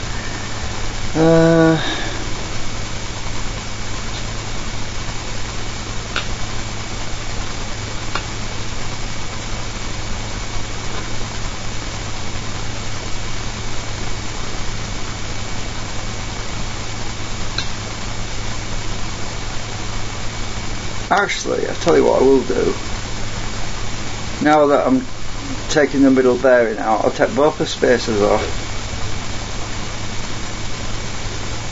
I'm going to put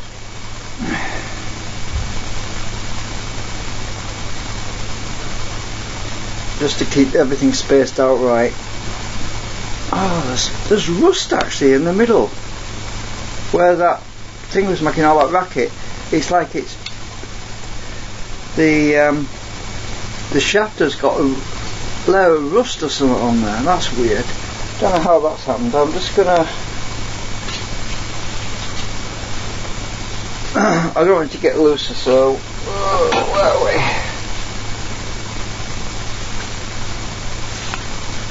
I need a thin piece of this.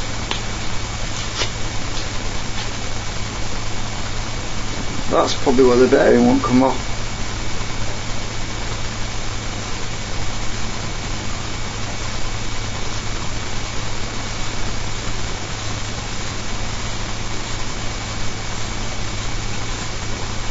Let's clean that up. Right, so what I'm going to do is I'm going to put a thin extra spacer on each end.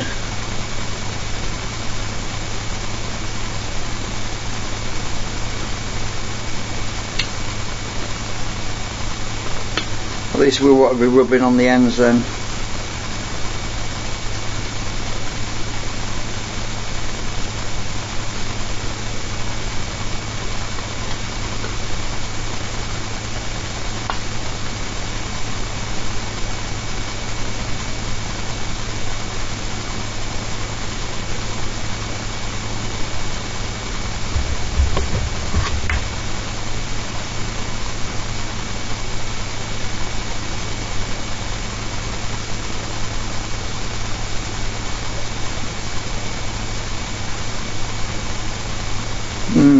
Hang on a minute.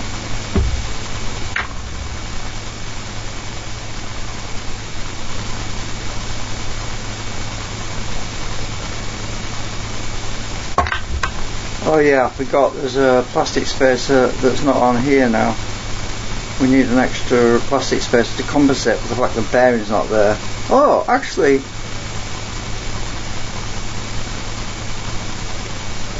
as a matter of fact, I can leave the bearing on, but I just won't have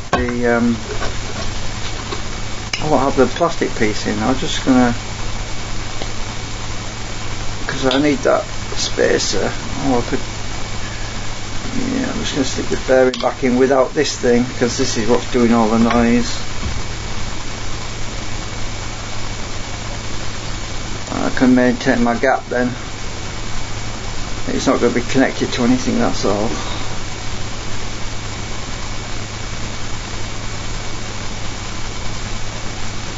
I've got arrows on here to line it up. That's it, I've got my same gap now. Right, spacers. Oh no, not yet.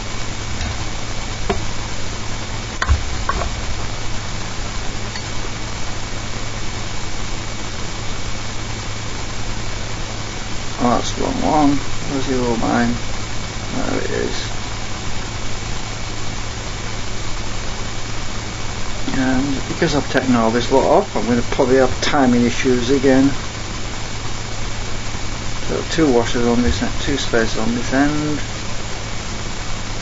Right, so we'll be done away with that middle bearing for now, because it was just giving me nothing but jip.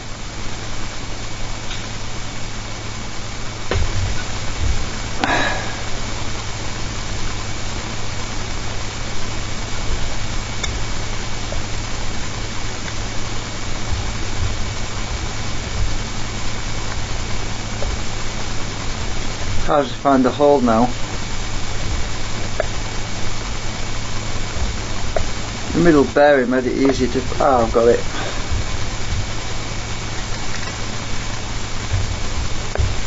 There we go.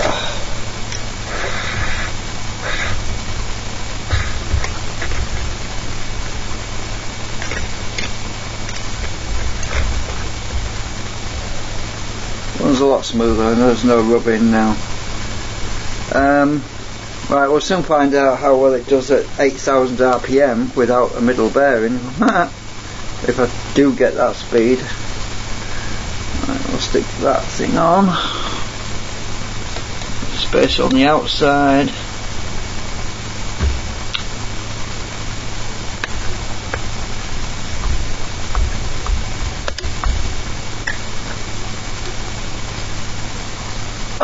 Put my nuts back on.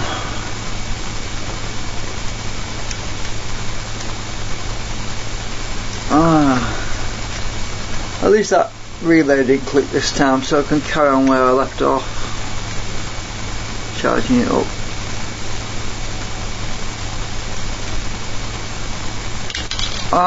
Where have you gone?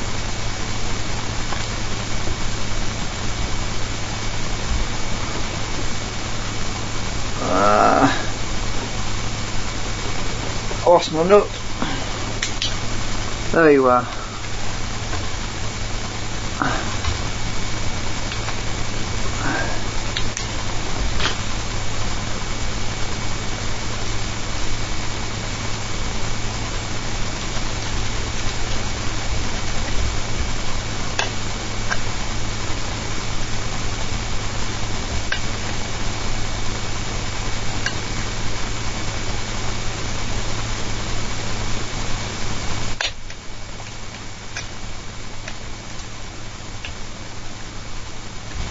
Well, one good thing about it, the fact that I don't have the middle bearing anymore means I'll have less drag, so I suppose that's a good thing.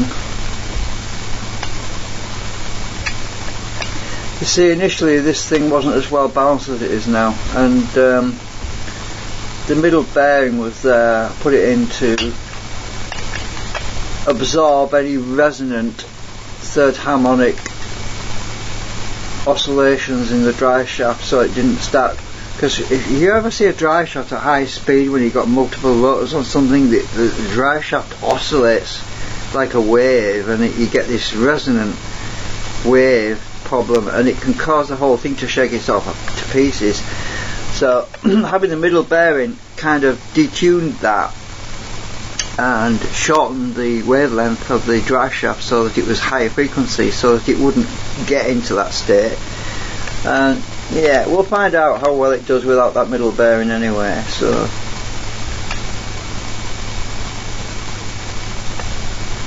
I just need to improve my design. I have to come up with something better for the middle section, I think. But ultimately I'm thinking of making this thing longer anyway, so it's not going to be in resonance. It won't get into that resonance state anyway because it'll be longer, so it should be alright. That's smooth. Right, let's turn this thing around a bit. Make sure my wires are attached. Oh, one of my that's alright. I thought one of my wires had come off. It hadn't. It's just my oscilloscope lead.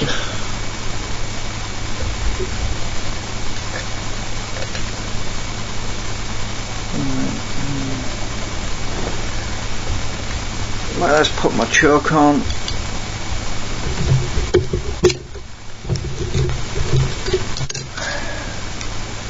Right, let's bring this meter back in.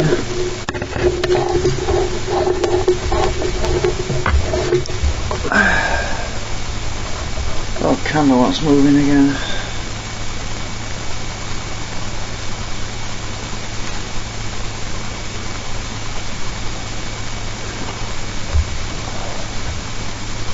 Right, I've got choke. Have I got choke on? Yeah.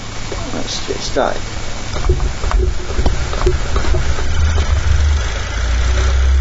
Choke off. Oh, there we go. I mean, I thought there was a problem. Oh, that's better. A lot quieter. Sweet as a nut.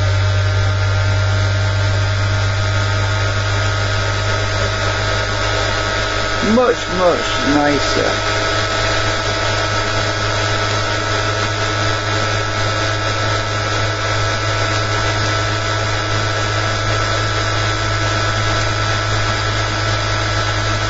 And we're up to 122 milliamps now instead of 90, which was, that thing was dragging it right down in speed.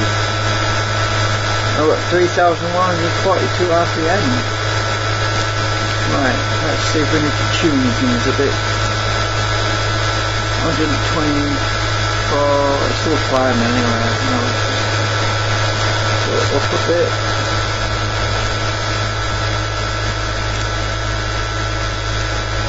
125.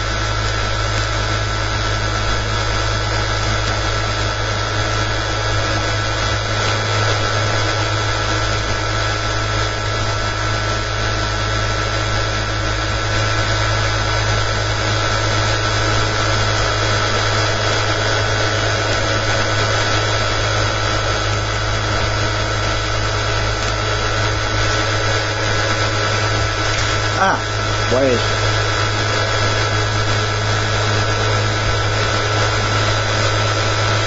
That's 121 there. Keep going up. Yeah. Gone too far. Maybe.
Can't move them any closer, so I'm going to bring them down a bit.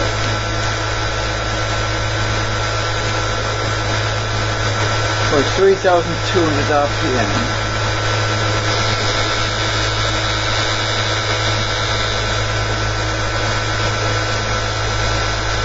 Lost a bit of RPM there.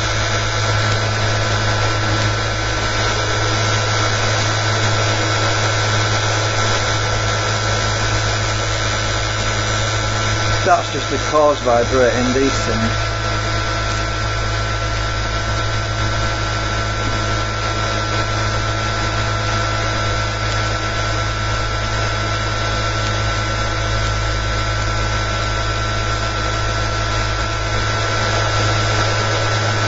Right.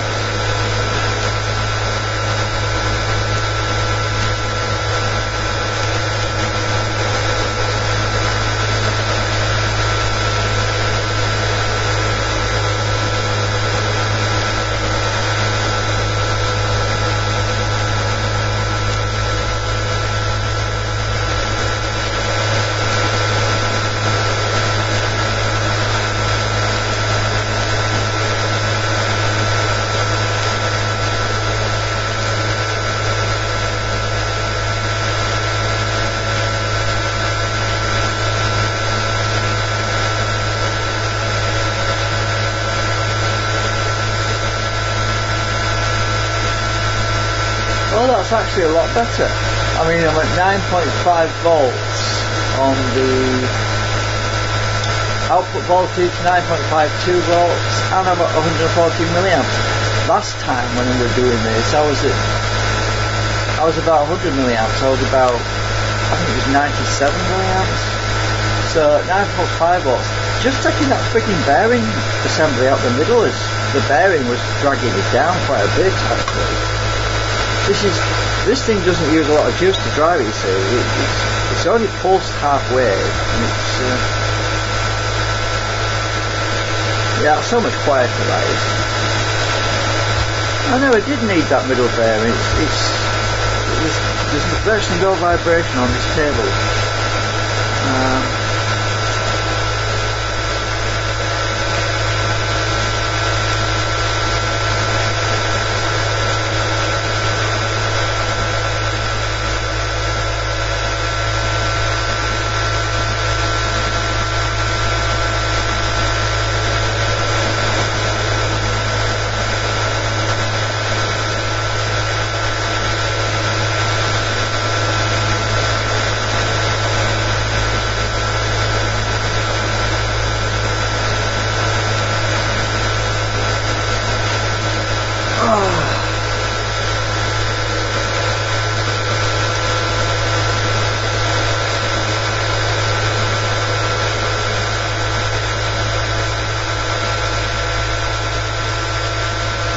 See the meter while I'm doing this.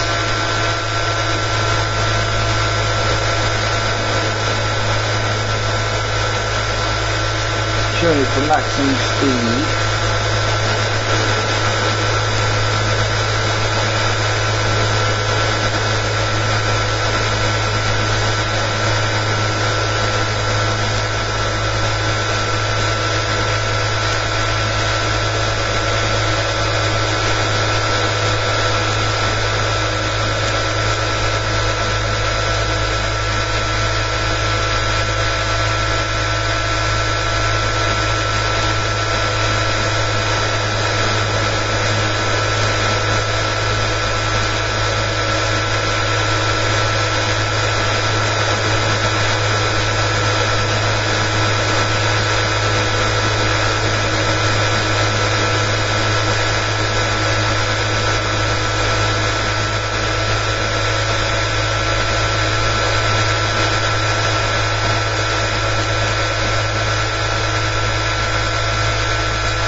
It.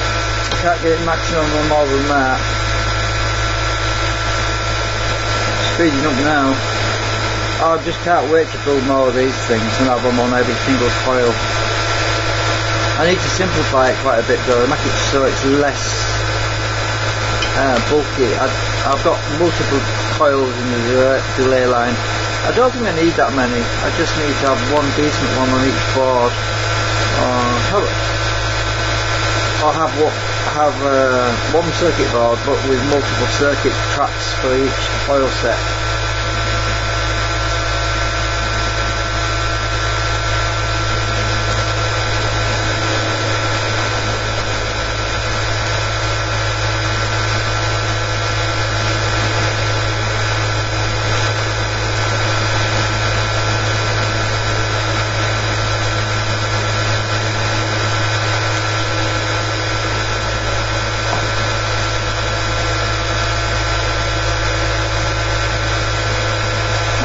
Traffic control.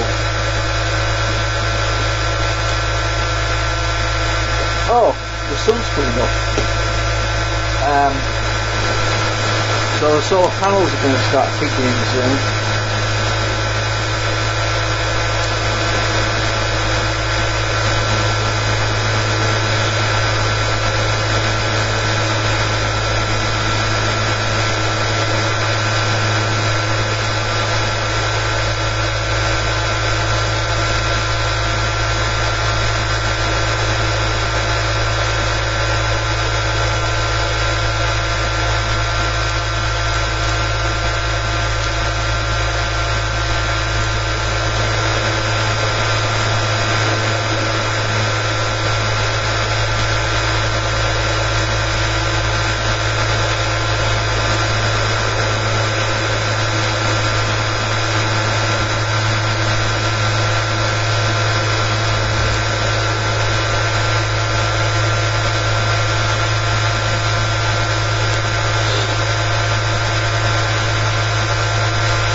Getting noise on the blue channel. I think that's my scope lead that's loose.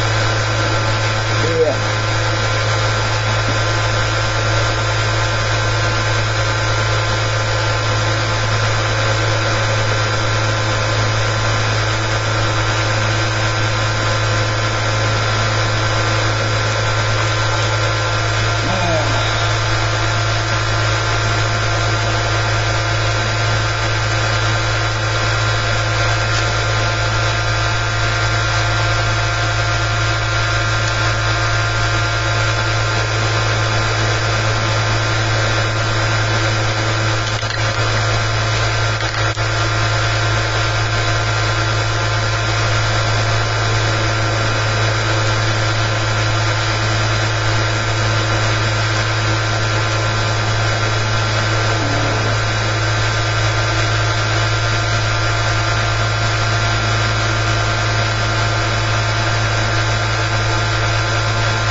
I just heard something crack.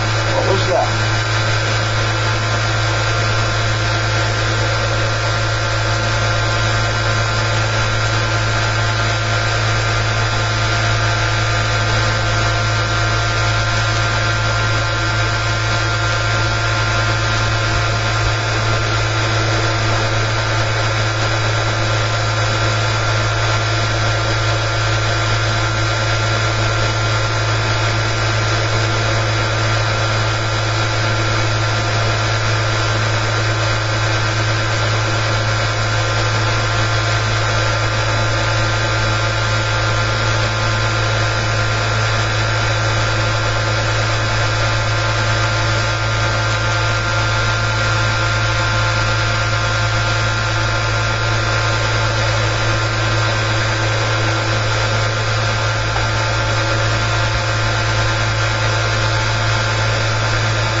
What I really need is to get this meter hooked up so that we can see the output voltage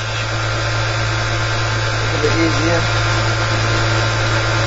I should be able to monitor it from the rectified circuit, so yeah, I'll stick that.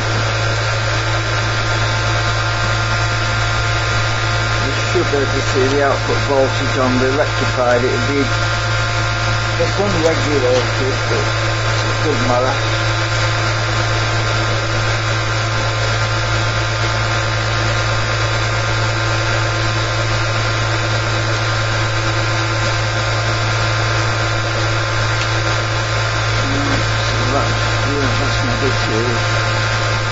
So you can see the voltage going up slowly.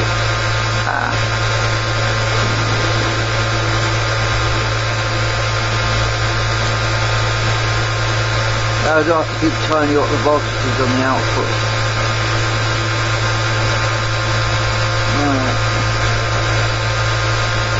There we go. That's basically the voltage on this end, but it's actually lower at the other end of the wire on the supercapacitor because there's a voltage drop of about 2.2 volts, so you can actually see the output voltage as it goes up. The current basically follows it.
the actual super capacitors across the room are at 12.4 volts right now. Normally, when I'm at 12.4 volts, I've only got 60 milliamps from here. So it's doing a lot better than it usually does.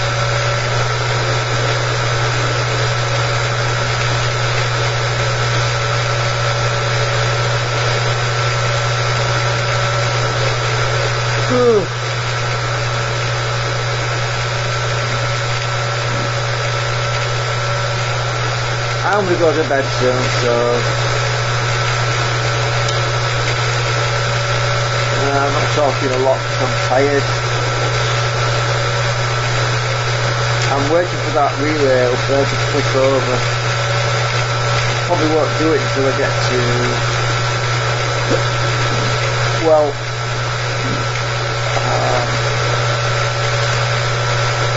I need about another 2 volts on here really, so 13, 14, 15. If that gets to 15 volts then we should click over. Anyway, the sun's coming up, so it should speed up because the solar panels will start kicking in as well, so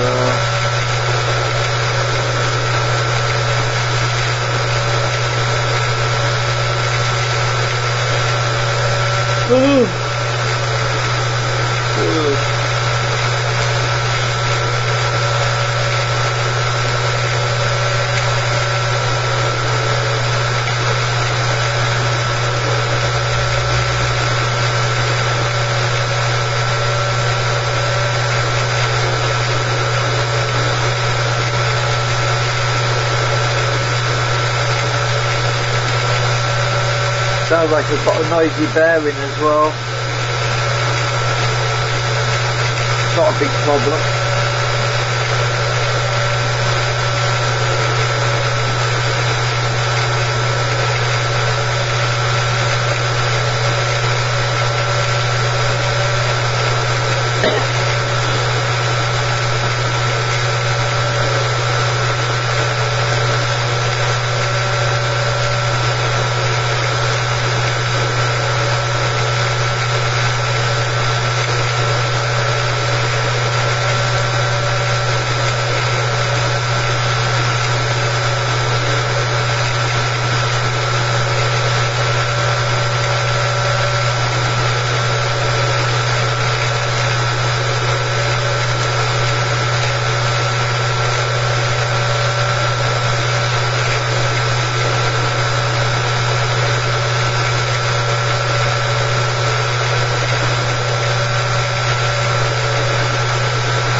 boost the voltage up.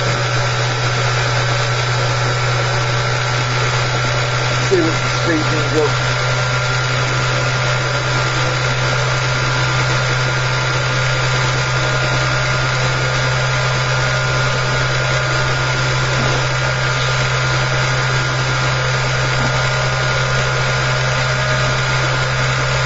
Got 25 volts now. Well, 23. Just can't do anything that long.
I think that's that fairy that I left in the middle. I think it's that. I don't know. I always thought about it.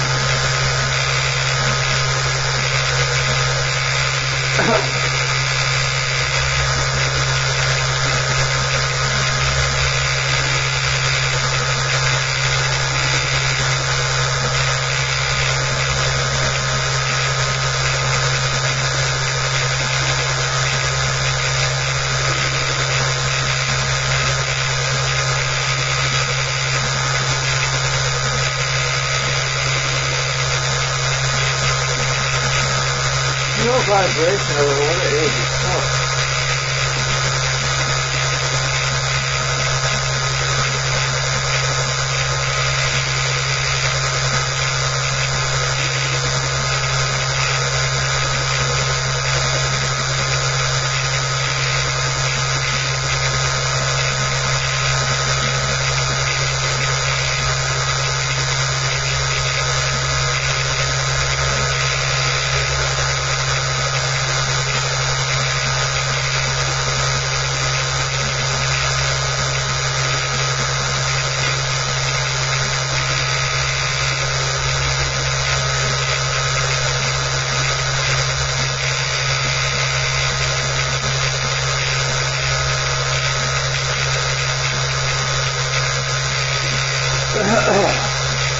That relay is going to click in a minute.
Drive coils, it's my drive coils that's making the noise. Well,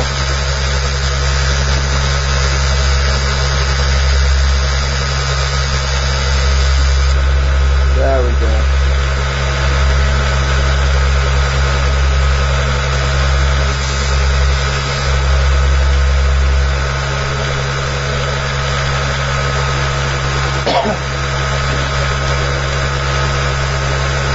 See, the drive coil's getting quite hot, so they're expanding a bit, and the glue must have broken loose. I glued them in, you see, before, so they would vibrate, and they're starting to vibrate again. So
we're getting near the top end now, where the voltage regulation at the other end is basically at 14 volts there now. It's not going to go much higher than that, and then the current will just drop right off this end. And when that drops off, the relay will click, and yeah, the cycle repeats.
Drop the voltage up to 20 again.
the flipping driver coils that are rattling.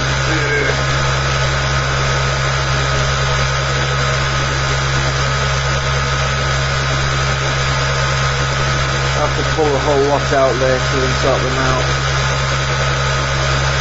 They're on like a sled that just pulls out the whole lot like in a crate.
This should drop off like a stone in a minute or two. It should just drop right off and the relay will check.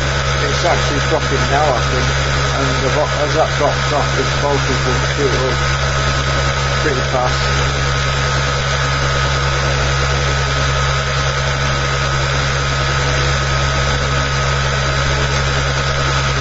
It's already going up pretty fast now, actually.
Capacitors are already at 14.9 volts, which is the max.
Over there and put some manual in the mix and get a better weight.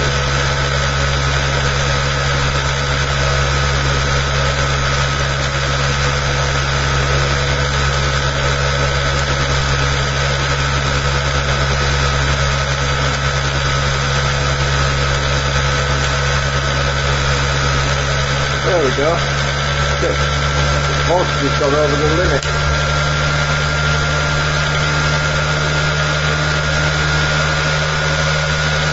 Finally.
Anyway, that's it. We've been through a complete cycle now.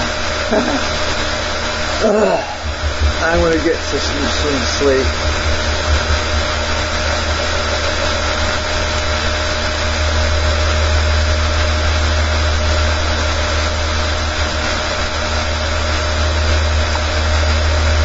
So, nighty night all. Oh God, I've got a problem with mine.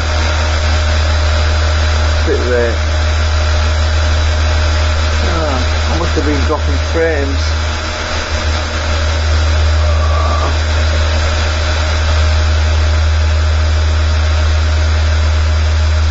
I've been live streaming a long time though. Anyway, nighty night all.